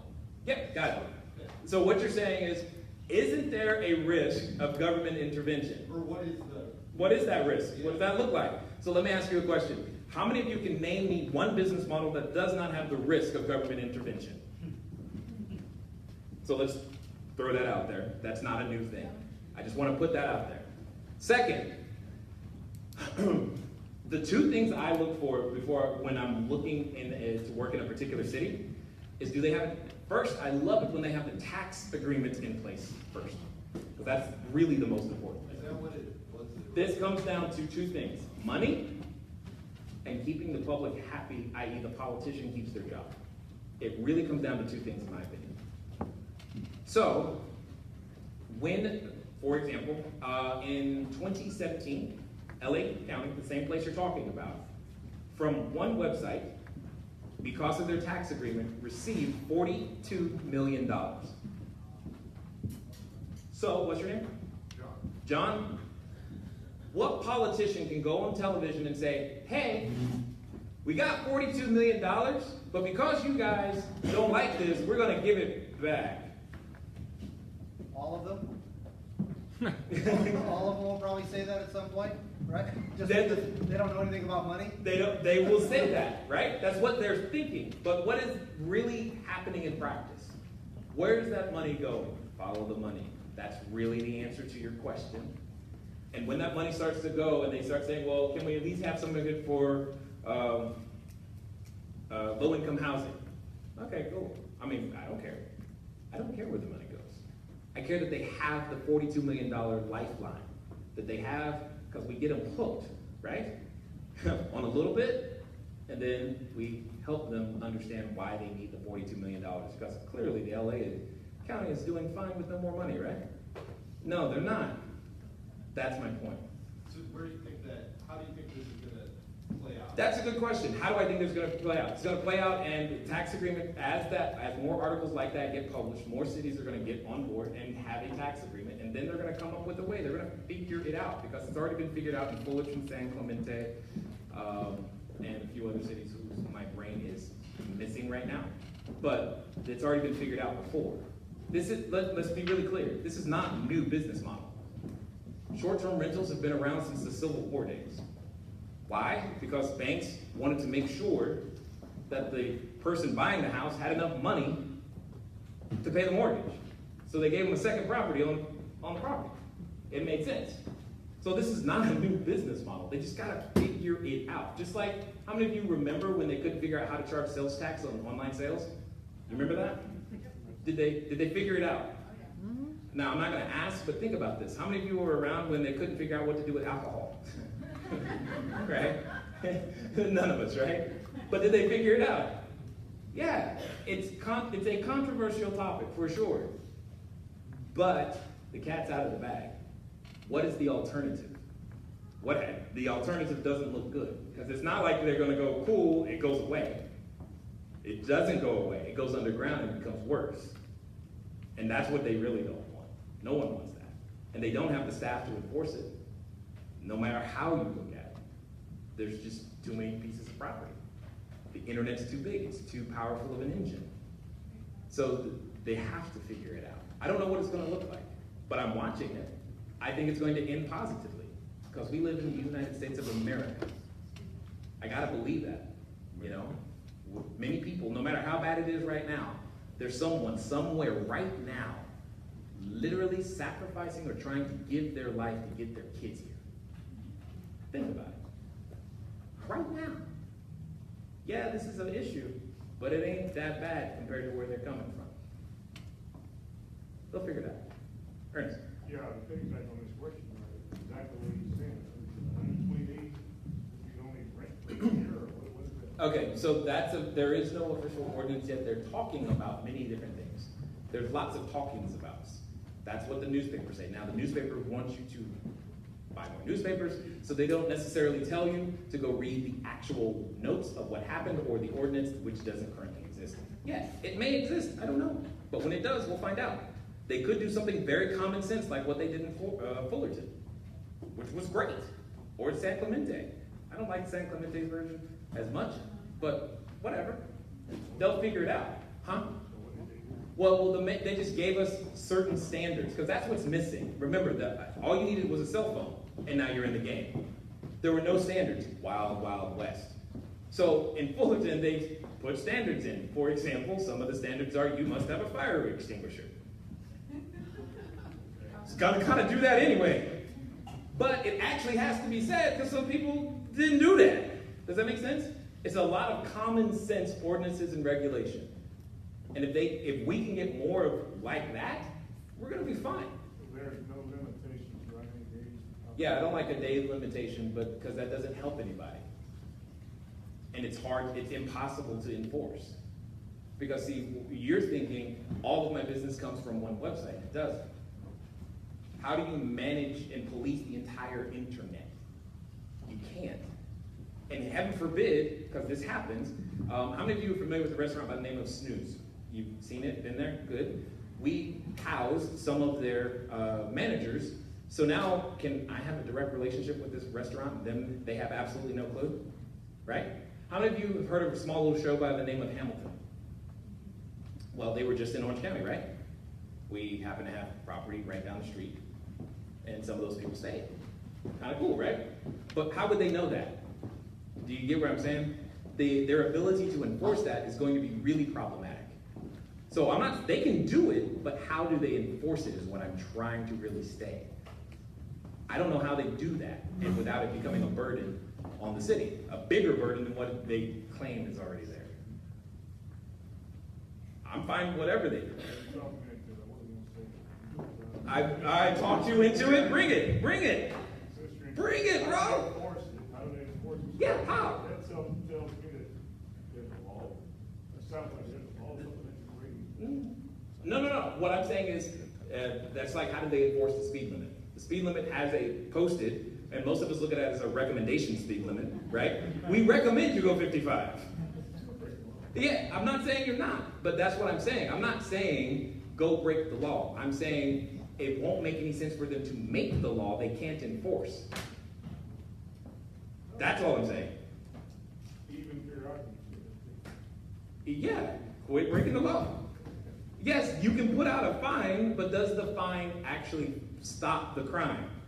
If it did, we probably wouldn't have the jail situation we got. All I'm saying to you is, because the ordinance doesn't exist, does 120 day, 180 day, does a day cap make sense? The answer is no. Why? Because it removes money from the city to solve the very problem that they said they wanted. We have, oh, go ahead. Well, no, I've heard from a couple of my buddies that are doing this. Yes. They might offer an exemption, like Yes. But do you understand what I'm saying? Do you hear what I mean? I get what you're saying. They're already talking about, hey, we're going to have this, but you can get around it. Does it make sense to have it in the first place? I'm not a politician, but it doesn't matter. I would never get elected to anything. Right? All I'm saying is, you're positing, he's saying, what happens if? I'm saying, well, here's what I think would happen. There's nothing there now. Should there be something? Let's be really clear. I'm on your page. I want more regulation. Here's why. Because I'm tired of being lumped in with the people who aren't professional. Frustrates the tar out of me. I got to compete with them not knowing how to price their property properly. It really gets on my nerves. You cannot deliver quality service at $70 a night in a one bedroom. You can't. You can't pay your cleaners a living wage at that price. You can't. I want them gone. I would love for something common sense to come on the books. It's just not there yet. Yeah, this is good. For someone who can buy 5 properties, or I'm sorry, at least 5 properties at one time. Yes. How do we get started? One apartment? One apartment. So I have an apartment that's really nice. Can I just Airbnb it? Got it. Where do you have, are you renting from a landlord as in a person or a corporation? Corporation. Okay, got it. Probably not. Because that's the very thing that the lease we were talking about earlier, that's the very thing they don't want. Got it. Does that make sense? So you're going to have to start, what I prefer you do is go start to an actual person, landlord, and have that conversation. Those are the easiest, best ways to build your business and make this happen. It's going to be more work up front, but it's worth it. And Finding those out. Have you seen any construction at all? Yeah. On a small or 20 unit or smaller building? You just haven't thought about it. You've driven right by it, but now that I'm bringing it to your attention, you're going to be driving home and be like, oh girl, look. That's exactly what's going to happen. All right? And so next time you do that, stop, talk to the workers, find out who's in charge, find out who the landlord is, call them. Hey, are you going to be renting this? Yes, I am. When? Oh, we're going to be done in about 3 weeks, which is really code for 6. But, so just know that. and then begin the conversation. Does that make sense? I saw a hand, yes. Is that Maria? No, what is it really? Oh, it's really Maria? Okay, there were extra letters. I was like, what? Go ahead. Question for you. Yes. I've traveled with Airbnb for the last 5 years. Oh, okay. I'm very staying in hotels now because I went to experience. No, I never been screened once. You have, you just didn't know it. Did you verify your ID? Did your ID is not verified? Are you positive? Okay, let me, you want to show me your profile? I can show you where you've been screened. Is your phone number there? It might be. It has to be. Yeah. Can you repeat the question? Yeah, okay, got it. So here's the scary part. Repeat the question. So she was saying, I've stayed in Airbnbs a lot. She's like, I haven't been screened. I'm like, that's not possible. Because if you have a phone number and or an email address, I promise you, or you used your Facebook account, then, where we go? Yeah, right there. It says verified info, email address, phone number, and okay, so you used your personal info. So you can also verify via personal info, which was matched against whatever database in the world they know you from. And that's how the screening was done. It's not always done through passport or driver's license or government ID, but that's how you pass. Trust me, we get often people who try to make a reservation who haven't passed, and then we get on the phone saying, what's going on? And it's a security violation, and then they're gone. Happens all the time. The second part. Yes? Very often I see also instant booking. Yeah, instant books. Nobody prices it either. You push the button. Correct. The book, that same info, when you press that, it's all happening automatically at the same time. You can't, in some cases, I can set it so that if you haven't done that, you don't even see my property. So if you haven't verified your stuff, you won't see my listing at all. All the amateurs who don't know that still have it there. And that's where the security risks come into play. They don't know one little setting that prevents people who haven't verified from making these reservations, and that's where we begin to get into issues. You're 100% correct. That's what I'm saying. The opportunity is so wide and so available. When people don't know this, they end up making those mistakes, and that's when you see stuff on TV. That's exactly what I'm talking about. Somebody had a question. Yes, ma'am. So a lot of the issues with putting in government regulations have Yes. to do with the public. I don't want all these people coming Right. in and out all the time. Right. How do you address that with landlords Got or it. with other tenants in the building? Got it. So she's like, hey, there's lots of issues with the public saying, I don't want these people coming in and out all the time. First of all, how many of you have lived in an apartment and are willing to at least admit right now that you really don't even know who lives next door? Be honest, you're like, you don't know. You wouldn't know. Let's start with that. You don't know. Number two, when it comes down to it, we have a number of good neighbor policies. In the most extreme situations, we will go around and tell the other neighbors, hey, here's what's up. And in one case, we hired the neighbor to help us welcome the guests. Ta-da, problem solved. Does that make sense? It doesn't have to be a thing. It's not a thing. When people come in, like when they come toward, have an open house. Look, here's all the security procedures that's happening. This is what we're doing. Here's my phone number. If you think they're being too loud, by the way, by the time they call me, I already know. But if you think they're being too loud, let me know. We'll fix it. And we fix it. And they like that. They're like, how did you do that so quickly? Which gets back to one of the reasons these larger properties like us is because how quickly we do get rid of problems. Because they've tried it. If you want to talk about the landlords who's actually tried to do it themselves, it's been the larger apartment complexes who have tried to do it. And they're like, how come you can do it? They're not using the systems we're using to make it happen, and that's the difference. Because their systems are set up for long-term rentals, not 6 days. And those are two completely different things. Yes? Kind of ignorant a little bit on the law surrounding short-term rentals, but how do you deal with stuff like, fair housing or ADA or comfort animals or kicking somebody out? Or I really don't like comfort animals, but you brought it up. Okay, how do I deal with fair housing, ADA, all these other things? At the end of the day, I have the same set of screening procedures like I would for a long-term rental, period.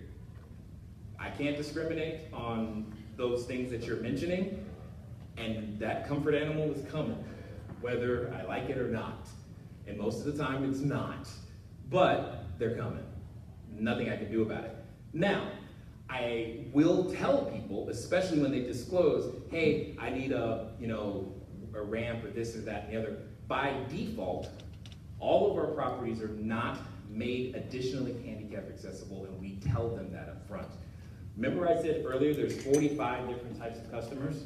There's an entire marketplace of individuals who need the special bathtubs, the special ramps, the first floor, the parking spot close to the door, that if somebody wanted to just specialize in just that, they would clean up. Because I turn them down all the time. I not turn them down, I just tell them, because they ask, do you have this there? No, we do not. No, and they go pick somewhere else that does have it, right? The second one, because you mentioned it, is pets. Some of you, how many of you love your pet more than you should? Be honest. Right? They're like, no, they deserve it. I get it. But it's difficult to travel with pets, yes? If you specialize specifically in serving people who travel with pets, guess what? You'll get them, because we tell them no all the time. Now, what people define as pets, just be careful. Because to some, a pig is a pet. Okay? Almost everything qualifies. It gets weird. Yes? Okay, so everything you're saying sounds really good. It does. I know. Sounds good. But I don't know how to do it. Obviously, your program sounds like it's professional. So Yeah. what does it take to be part of your program? Got it. Not here to sell anything today. I hear you. This happens every time I talk. But I appreciate it. Now, here's what I am going to do. Carol, Rebecca, Robert, Lorena, would you, Dave, Leith, and Jill, would you please stand? These individuals have been through what you're talking about. Talk to them. They're from, we're talking Arizona, California, northern Orange County, way north LA, Orange County, Long Beach. They can give you the information that you're looking for, right? They're way better at telling you how great this is for so many different individuals than I will ever be. Because, Lorena, hopefully you don't mind, but English isn't her first language. And sometimes she and I even have trouble actually trying to understand one another. Okay, got it. But my point is, she's managed to still build a business because guess what? There's a lot of people whose English isn't their first language that come here. Like, I really wish I spoke Mandarin. I really, really, really wish I did. Because see, when I first got started, I didn't realize who was coming here. And I kept receiving requests to have packages shipped to our units, which is a security violation, because you don't want packages shipped to your building. Trust me on this. And I'm like, eventually I got smart and said, what are you trying to ship anyway? And they said, a rice cooker. Oh, that makes sense. Do you understand? I didn't know. I had to learn about so many different cultures, it's not even funny. But you can talk to Lorena, because she does that. Thank you. Carol. Oh, I'm almost there. I've been working with Carol for a number of years. She works in a completely different state. By the way, Arizona and New Jersey are by far the two most friendly states in the US for this particular model. And that's where she is. What I want to say though is she has a full-time job. She's been able to do it on a part-time basis. And how many units do you have now? 5, which is kind of cool. Part-time. And she's been working with the large apartment complexes that he was talking about. Okay?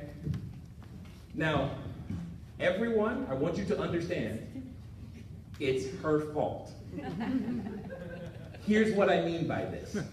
I have been training people for a number of years, teaching them to raise capital and do all kinds of things. And then one day she says, hey Jay, I have a problem. I'm like, okay, what is it? She used to do student housing, profitable niche, yes, yeah. And she's like, yeah, I took your information and we started doing this other thing with it. I'm like, what is this other thing? She's like, it's short-term rentals. I'm like, tell me more. And long story short, she was like, I don't know if I should keep building my student housing or if I should go start doing short-term rentals. I'm like, well, let's get together and we'll figure it out. Let's look at the numbers. And then she showed me the numbers. I saw the numbers, and I quote you, I kid you not, I said, is this every month? Because I couldn't believe what I was seeing. Does that make sense? I couldn't believe it. But here's the thing.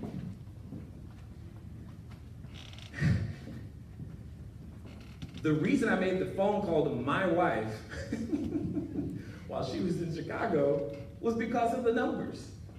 I just couldn't believe that can't possibly, you got lucky. I'm telling her, I'm in my head, that's what I'm thinking, this can't be real. If this was real, more people would be talking about it. And then I went and verified it first before I started opening my mouth. What happened is I got too excited and opened my mouth too early, and then I was like, I don't even know how to help all these people. Anyway, and that's what happened, and that's how we ended up here. But it's her fault. When we first talked, that was 2 years ago? Yeah. And how many units did you have then? Probably around 15-ish. 15-ish.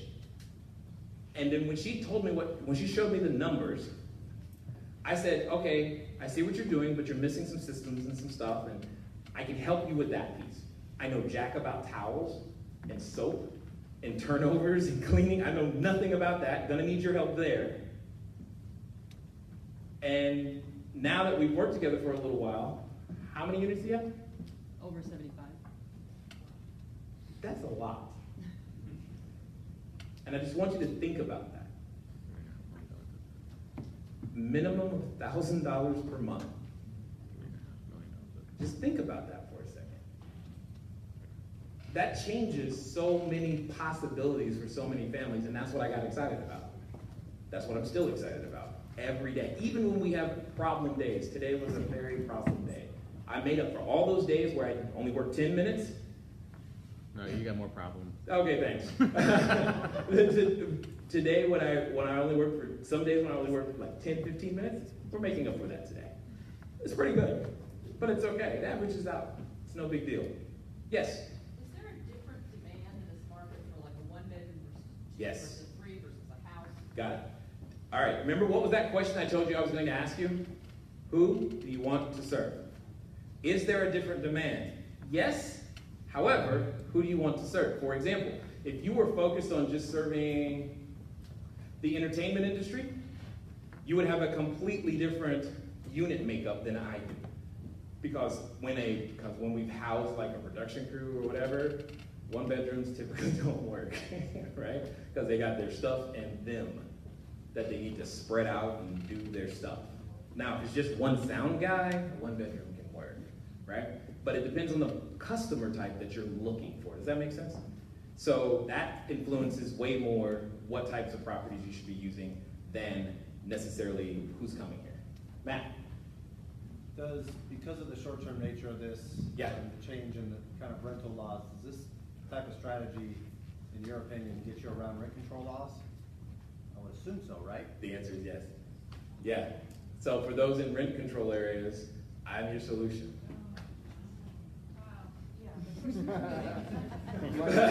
Suddenly, like, everybody's in. I'm sorry, what'd you say? First, well, if it's already vacant, I'm not telling you to go get rid of people, okay? Let's be very clear about that. But yes, I'm your solution. Absolutely, yes. What do you think about long distance short-term rental? Got it. As she has in New Jersey and Arizona, and you are living in Got it. California. So Got I it. think how is dealing with this? Got it. So to be clear, she's in Arizona, not New Jersey. Arizona and New Jersey are the two friendliest states, okay? And she's asking, what do I think about long-term or long distance? And to be clear, part of the reason this even came to my radar, and it made sense when Rebecca was saying what she was saying, is because I was previously looking at a hotel development in Belize, and I was like, oh my God, this is a great idea. but it's all the way over there. And what it came down to is what we're doing is I wanted to start close to home first. My full intent is that I wanted to perfect the system before I went further. So we started in Orange County, then we went to LA, which you can agree with me is like going to another state, depending on the time of day, right? And then kept working, and then we came back to Long Beach, and now we're beginning to think about other locations, like North Carolina is where I'm from, Fort Bragg. We work definitely near a military installation, right? And eventually internationally, first with English-speaking countries on British common law, before I start tackling foreign countries and their law structure, because I don't understand it enough yet. But yes, this is how we get international again. This is what we do. That's exactly what I'm after. Yes? I have two questions. Two questions. Number one.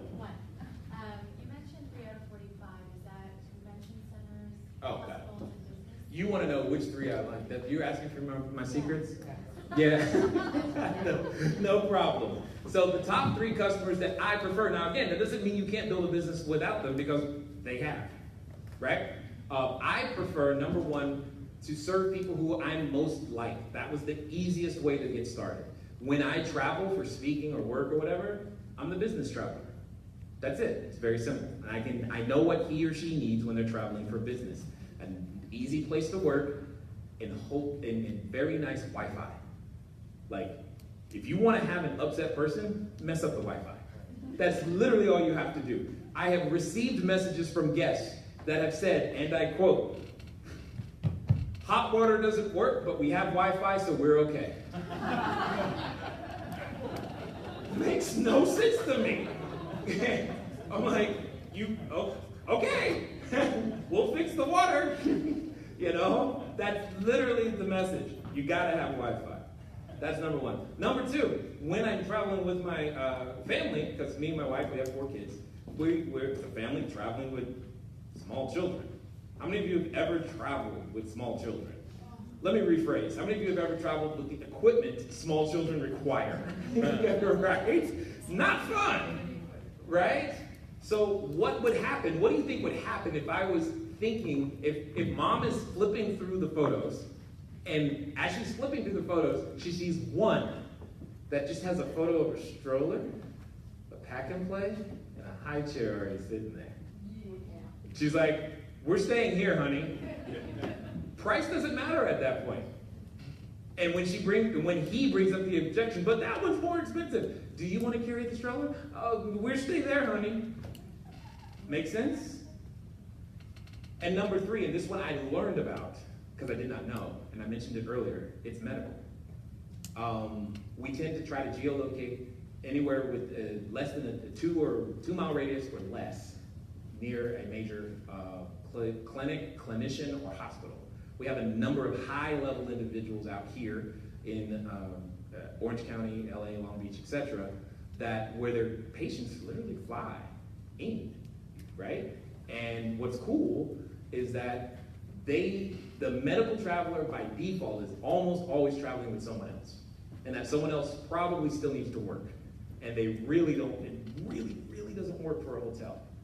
Because the one expense most people forget about is that if you go to a hotel, you are automatically agreeing to eat out every night, every meal.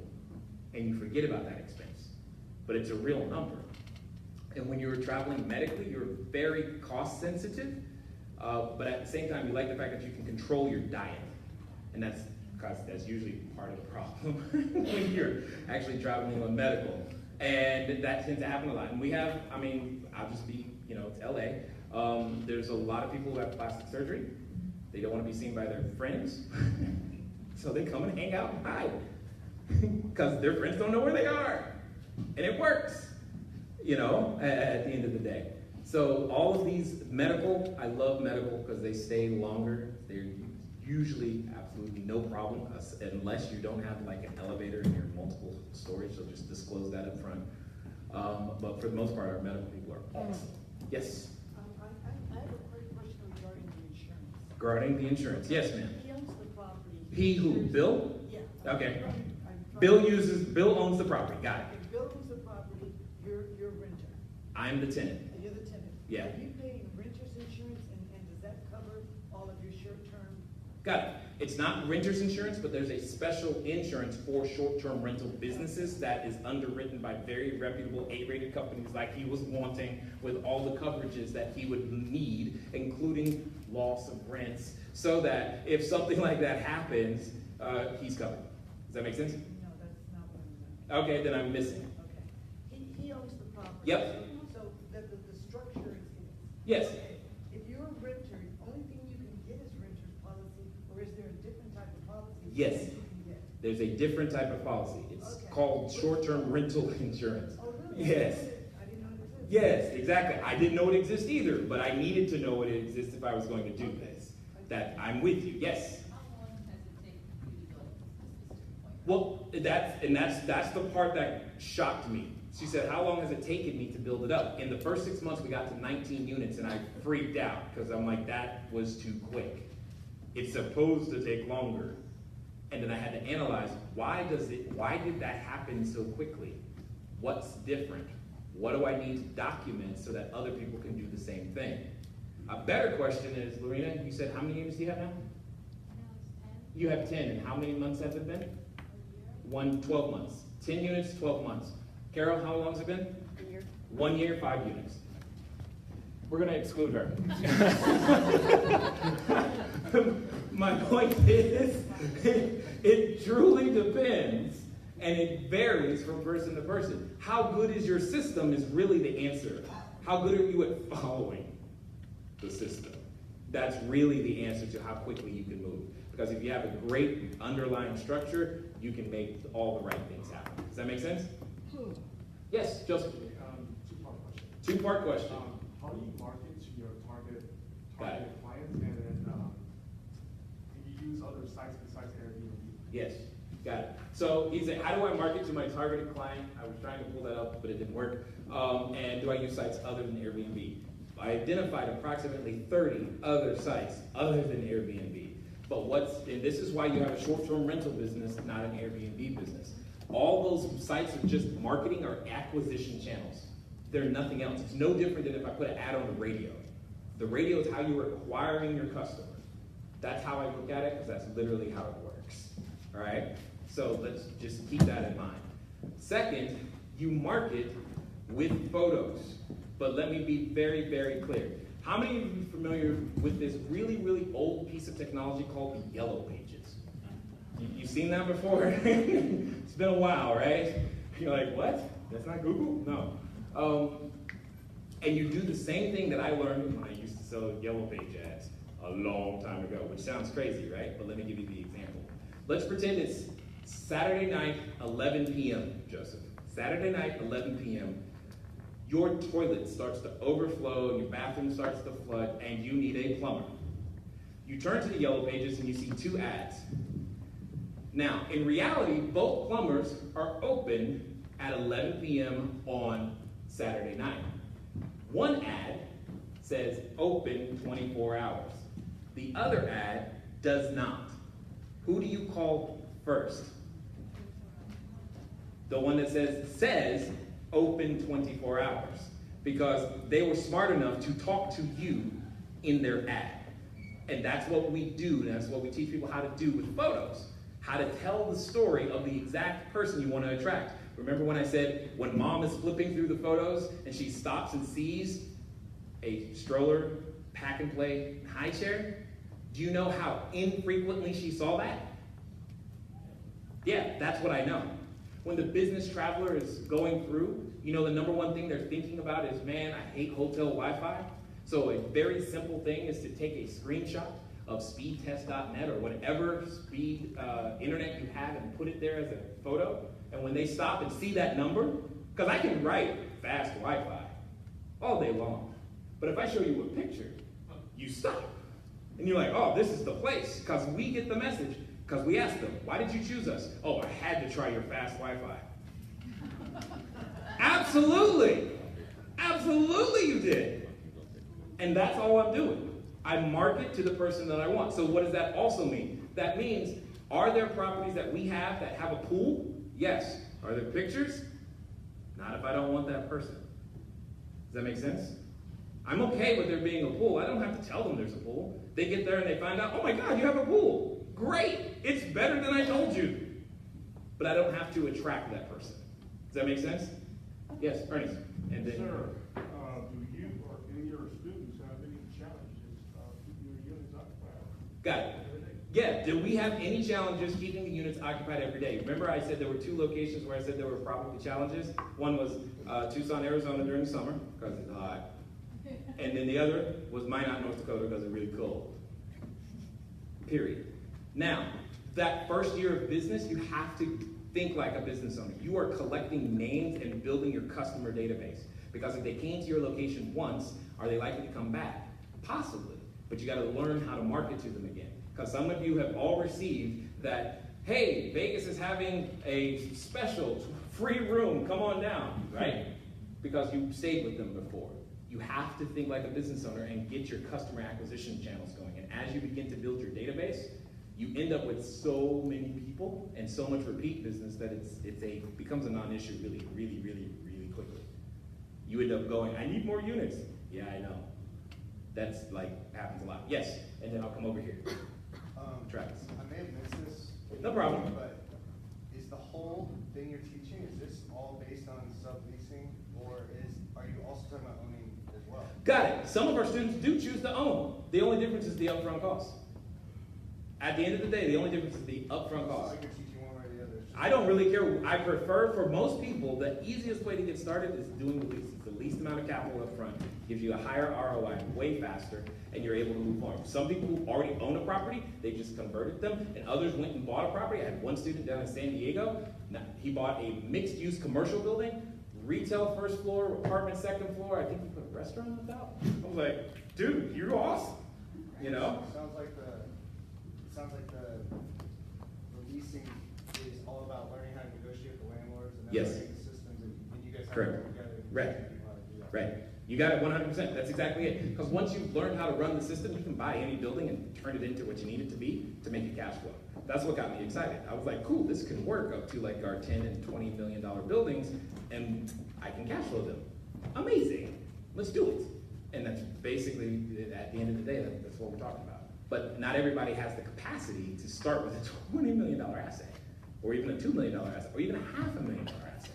How do they get in? That's why I said, given everything that I've done, knowing what I know today, this is where I would start, because it's the fastest way I've ever seen for someone to begin to get the type of income and cash flow that they need to actually start saving down payments. That's the ultimate strategy here, is you leverage short-term rentals to build a stack of cash to buy more property. Because is there a CPA in the room other than that? Because here's the challenge. You're gonna end up with a tax problem. Because it makes so much extra cash flow, you're gonna end up with a tax problem. And unless you start buying more real estate. So that's the thing you've gotta really understand, is that this extra cash, you need to save it to buy more real estate and do it again. And just keep cycling it over and building your portfolio that way. It's a great way to build wealth. Yeah, go ahead, Matt. That's what's really awesome about it, is the tax benefits associated with this. Like, if you're buying all this furniture, all that's like 5-year property, you're front loading all the depreciation in the first 5 years. You get that tax deduction, plus, you put anything else into the property. Some of those things you can write off right now, and I mean, it's pretty interesting. And now all of a sudden, you didn't hear this from me, but all of a sudden your toilet paper is deductible now. Yeah, oh man, don't get me started on toilet paper and supplies. I have not figured out what my guests do with toilet paper. There's no such thing as giving them enough. I do not understand it. Don't ask. I have no clue. Yes? Question for students. Oh, for the students, this is good. Yes? How long did it take them to get their first property? How easy was it? Got it. How long did it take you to get your first one?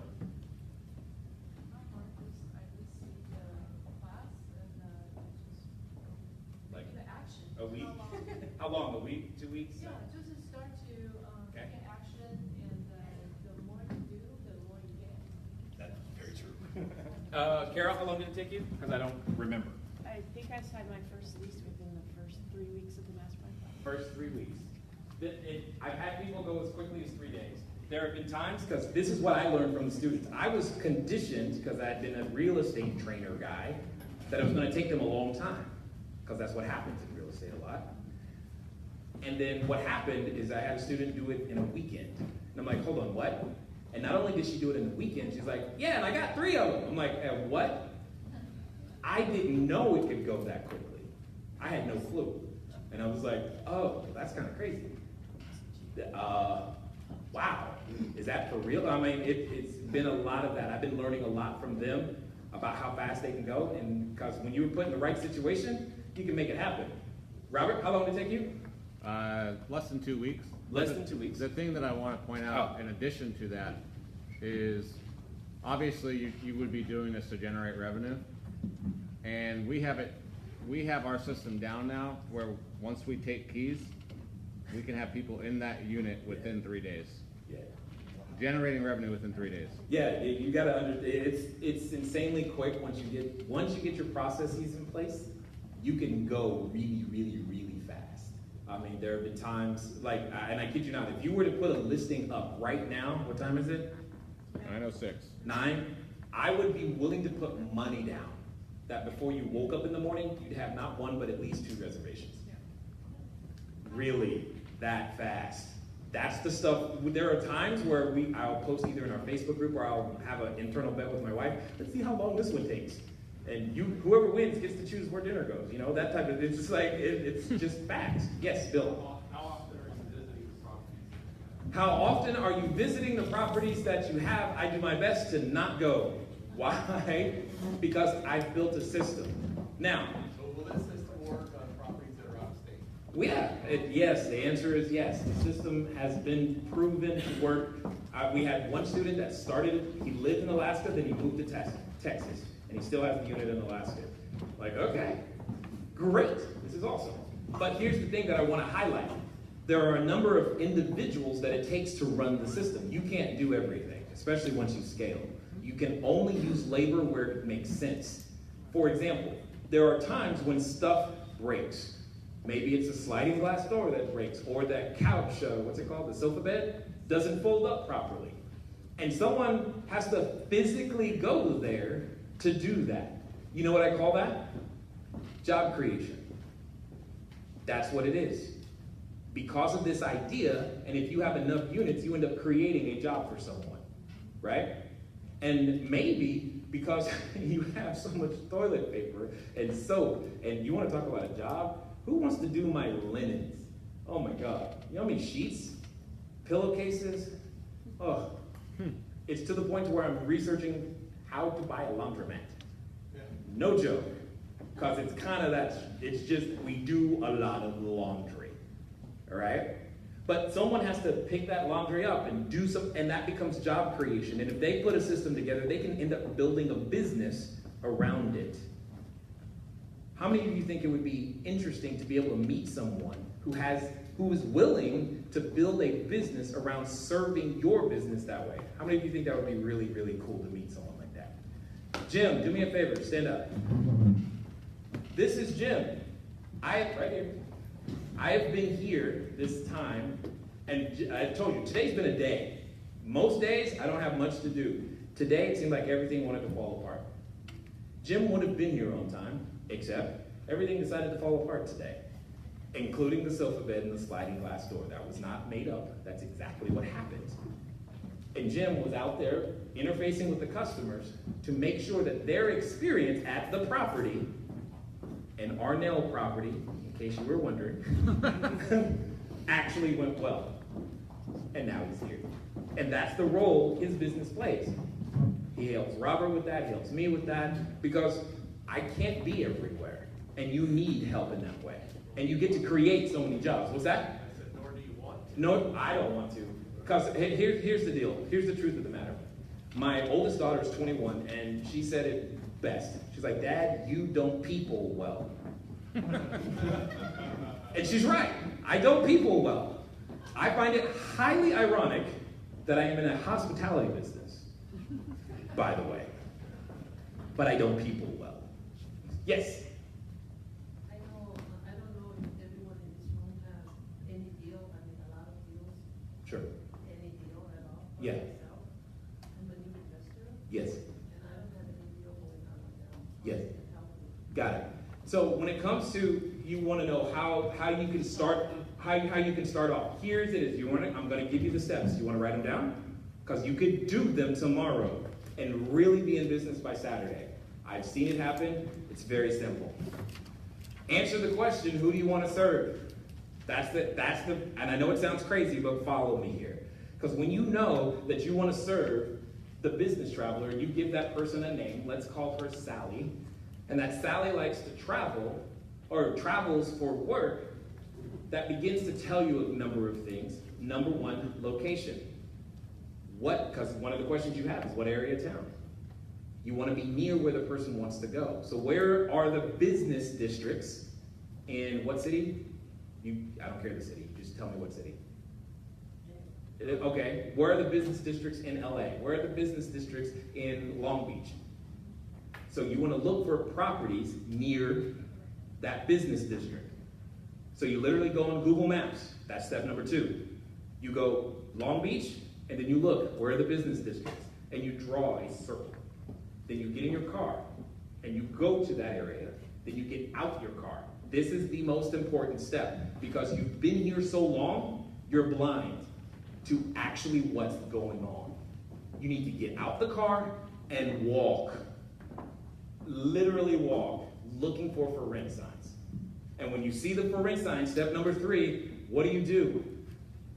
Call it. And then you say the following words. Hi, my name is Jay. My company and I are looking to lease a number of properties in the area, and we were wondering if you're the right person to talk to about that. That's what you do. Over and over and over again. There is no better way. I promise.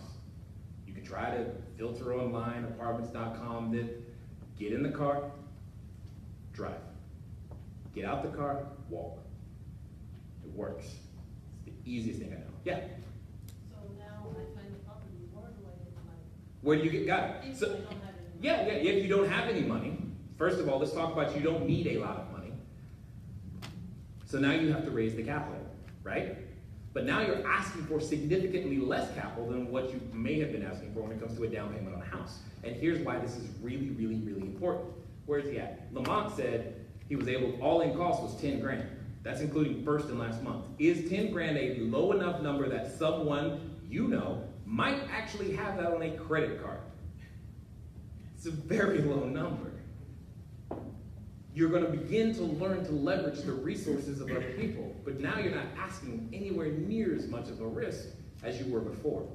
In this situation, this is where what Bill was talking about is probably going to come into play, where that person who says, hey, I want a piece of the action, I want a piece of the pie. Okay, cool, fine. Then you guys negotiate a structure, a financial structure that works. Does that make sense? And because you're asking for so little, and we live in California, you have a really wide pool of people to choose from the beginning. And that's how many of our students who had no capital, that's exactly what they did. They went and asked for people who had a credit card, because it doesn't cost that much to get started. Yes?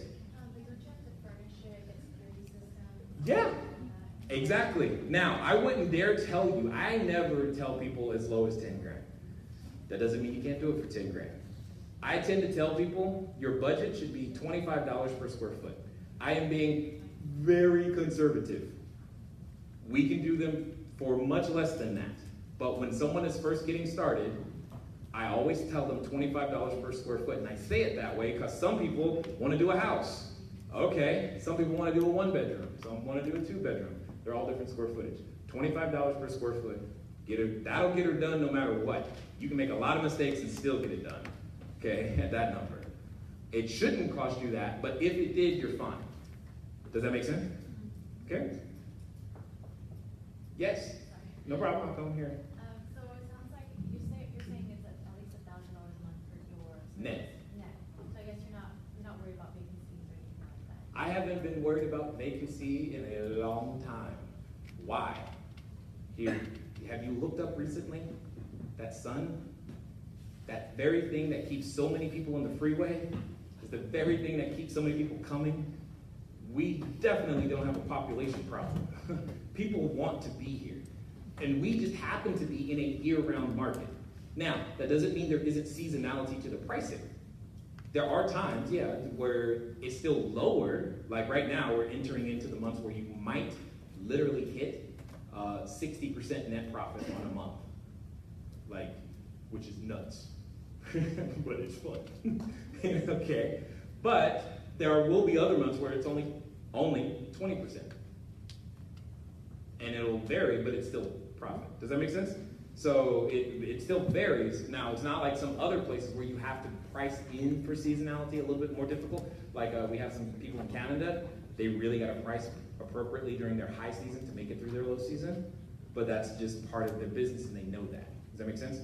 So yeah, no, I'm not concerned about vacancy at all. Yes, oh no, hold on. I promised her, then I can come to you. Okay, hold on. I promised her, and then I'll come to you. Yes? So in any given month, Yes. how many days of vacancy do you have? For one unit, you mean? For one unit. Got it. She said, in any given month, how many days of vacancy do I have? I would go, if I'm going to be conservative, I'll say 6. But that's hyper conservative. That's very conservative. So basically every day other than the days that you're cleaning and stuff. No, if you have your systems right, you don't even need time between the cleaning. So we have departure time at 11, new arrival by 4 in the same day. But you gotta have a tight system to make that happen. If you don't have a tight system, yeah, you're gonna end up losing a day. And I don't wanna do that at all, ever. Not even once, because that's money, right? And yes? Okay, because of your reservation, recently Igna didn't receive any reservation, and I checked it. Say it again? Igna did not. Oh, Igna. Oh, got it. Yes. So I checked it on Airbnb. And Yes. The property, the listing did not come up. I Got think it. it was a technical issue. Yeah. Yeah. Yes, that is probably my biggest frustration. Yeah. Because where you're talking, someone was talking about occupancy, if you're having an issue with occupancy, there's probably a technical issue somewhere. And there have been times where you can't find your property or your property is literally not showing up. Yeah. And that is a problem, okay? And you've got to get on the phone, tech support, and figure it out. That's usually what it comes down to. Because sometimes that happens. Okay, 1, 2, and I think Matt is getting closer and closer, and I'm feeling his breath. So, yes? If you're listed on multiple sites, Yes. how do you make sure that you don't Double book? Double book. Yeah. He's like, if you're listed on multiple sites, how do you make sure you double book? The simple answer is technology, sir. There are many different platforms that do it. We have a number we recommend for that very purpose because that's the only way to manage it. Most people, again, when you're these are the things that I'm talking about because we'll get reservations from individuals who say, my last host canceled on me at the last minute, which is code for they double booked themselves, didn't realize it until it was too late, and now we're getting the reservation because they didn't have the professional system to manage a calendar, and they didn't know it. And it's frustrating for the guests, it's frustrating for us because it puts us under a lot of pressure as well, and I wish they just did it right from the beginning. There was one more person somewhere? Yes? How are you finding these service people to be able to turn a room that quickly? Got it. How do I find these service people to be able to turn a room that quickly? Here's a simple website to get started, because you will kiss many frogs before you find your prince or princess, like a lot. It's handy.com. It's one of the first places we started. However, I will tell you this. You will find your cleaners by referral, period. And you get to audition them. So this is actually kind of the fun part, because you get to, I'm literally telling you, go hire a bunch of cleaners to come clean your house and actually let them clean it over and over and over again and evaluate their service based upon that. Because it takes time to find the right cleaners and service providers. That is not an overnight thing at all. But I hear you. But handy.com is how we first started, and we were able to cycle them through really, really quickly. Last question, and then Matt has got the cane. I can see it. So some areas in Los Angeles, for example, Yes. have very little, if any, visitors. Yes. Explain why. Why? Okay, she's like, I like the way she asks questions. She's like, tell me this now. So she said some areas have very little listings. One, they may not have just any vacancy. They just may not, because it is LA. This happened when we went to Costa Mesa. Where we were looking, there was nobody. And we were like, is that good or is that bad? And then I just did more research to realize, no, it's good, they just haven't gotten here yet. Because see, this conversation that we're having, we're talking about a new type of entrepreneur that isn't commonplace. It isn't even common practice. That's why Bill's clients still are like, no, I'll just do it the old way. And that's fine. That's why your clients are still saying, I'll just do it the old way. Because we're a new unicorn that they don't understand yet. And that's okay. Just go in knowing that. Therefore, you will find pockets where, like, this would be great. Why is nobody here? Because nobody's here. No one has taken the message and told them that here's what you can do and here's how to do it and this thing exists, etc., etc. That's why. There is nothing else I have to say other than that. Because I've seen it work in so many different places. It just, I don't know there is no other answer in my mind. Is there any regulations of local minors? Got it. In certain places like, was it West Hollywood? Don't bother. Santa Monica? Don't bother. Where else in LA, Rebecca? There's one more I'm trying to think of. I know those are the first two, but those two just don't bother. Which one? Redondo, yes, thank you. Yes, don't bother. So, what's that? No. I said Redondo. I'm being very specific for very specific reasons. Because like Anaheim, right? Don't bother right now. Don't bother. But Brea is right next door. You know? That's what I'm trying to say to you. So yeah, I'm being very specific in that regard. So it's really important that you understand that. Cool? I appreciate you guys giving me your time and attention.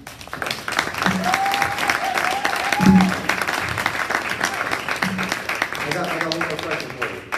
Have you ever had to clean a house yourself, and why? Oh my God, okay. All right, so let's be clear. I am not your cleaner. So if you want to have some really cool, fun after talk, ask all the students for their stories. We got them, because we deal with people. And people do crazy stuff that you would never believe. Yes, that too, okay? So what happened in this particular case, while we didn't, yes, where's Bill? Oh, he disappeared, oh well. All right, oh, there he is. All right, so this is the very thing your person is concerned about, but we totally crushed it and handled it. They passed our security screening initially because they stole someone else's ID. That was the first issue. We figured it out because their phone number on a reverse lookup did not match the name. So just understand, we go deep. We're looking for this stuff because I want to know. And long story short, what ended up happening is it's a 2-bedroom, and we had 3 Apple TVs, and they decided to take 2 of them. So they left one, which I thought was interesting. And they destroyed some of the linens, and for whatever reason, we have this blue wagon. It's like a grocery wagon you've seen, where it's collapsible and they fold. And he used the wagon to steal the stuff, and he took my decorative pillows, but I'm still upset about the wagon. And what happened is that this was before we learned about having additional backup linen external to the units, because before we used to have our storage facilities inside each unit. Don't do this. We now have them external, and what happened is that all of our clean linen was in one of the other units that was already occupied. So now I had to get a crash course at Target on what is a duvet and what's the duvet cover and what do I need. And fortunately, if I remember correctly, Robert was there helping me because I didn't know how to do it. You don't understand. I'm like doing this and I don't know how to do it. And then my wife, confusing. That was a different time. My wife was actually on crutches that day. We spent most of the day arguing because she knew how to do it, but she's on crutches. She's mad at me because I don't know how to do it. And we're having this conversation because it needs to be clean because they're coming at 4 o'clock. And it's 2.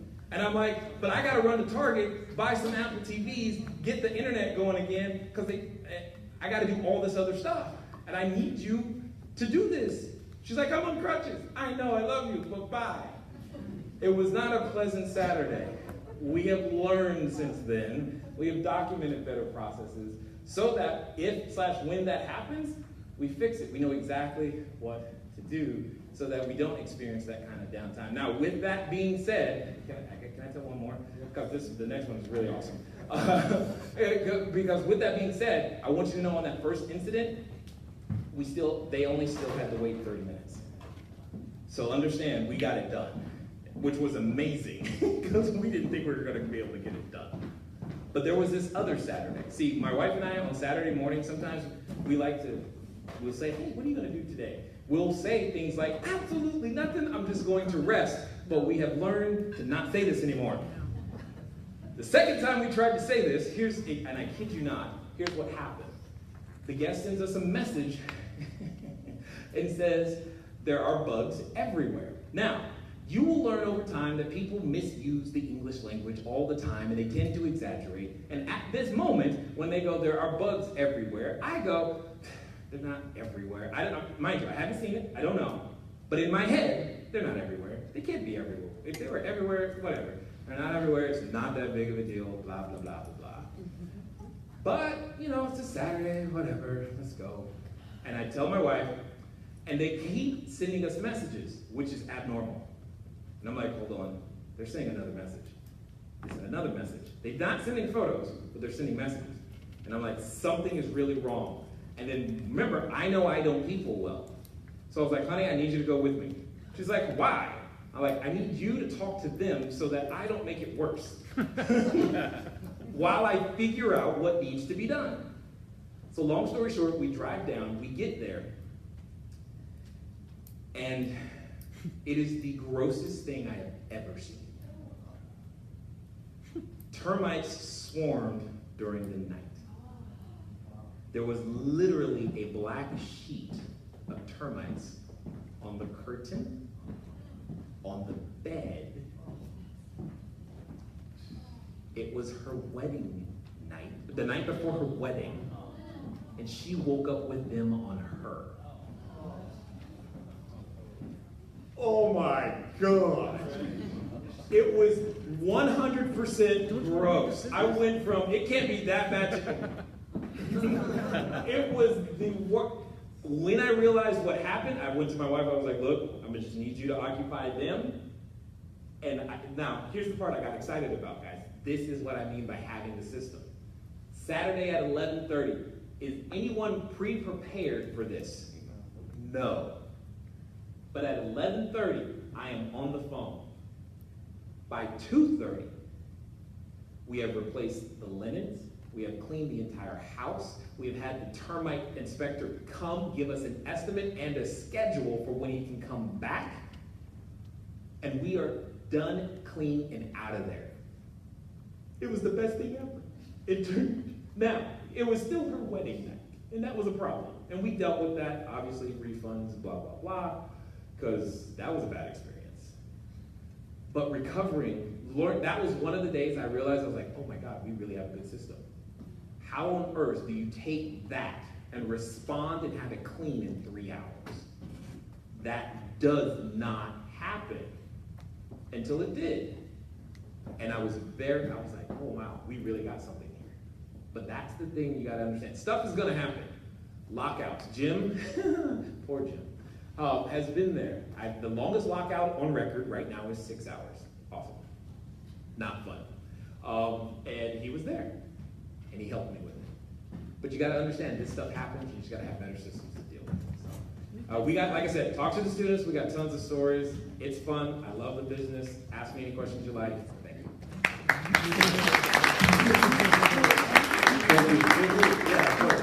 But before we took Jay's course, I actually had a booking move out on a holiday and had to try to clean it ourselves because nobody could get in there on a holiday and we didn't realize it. So it was lots of fun. You learn a lot. But thank you guys very much for coming today. Please feel free to network. Don't forget about our holiday party on June 6th. You can go to meetup.com and find us there.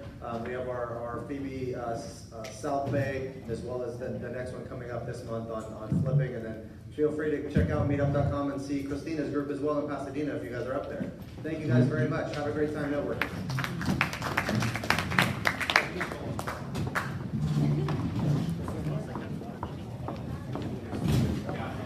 Thanks, Vera.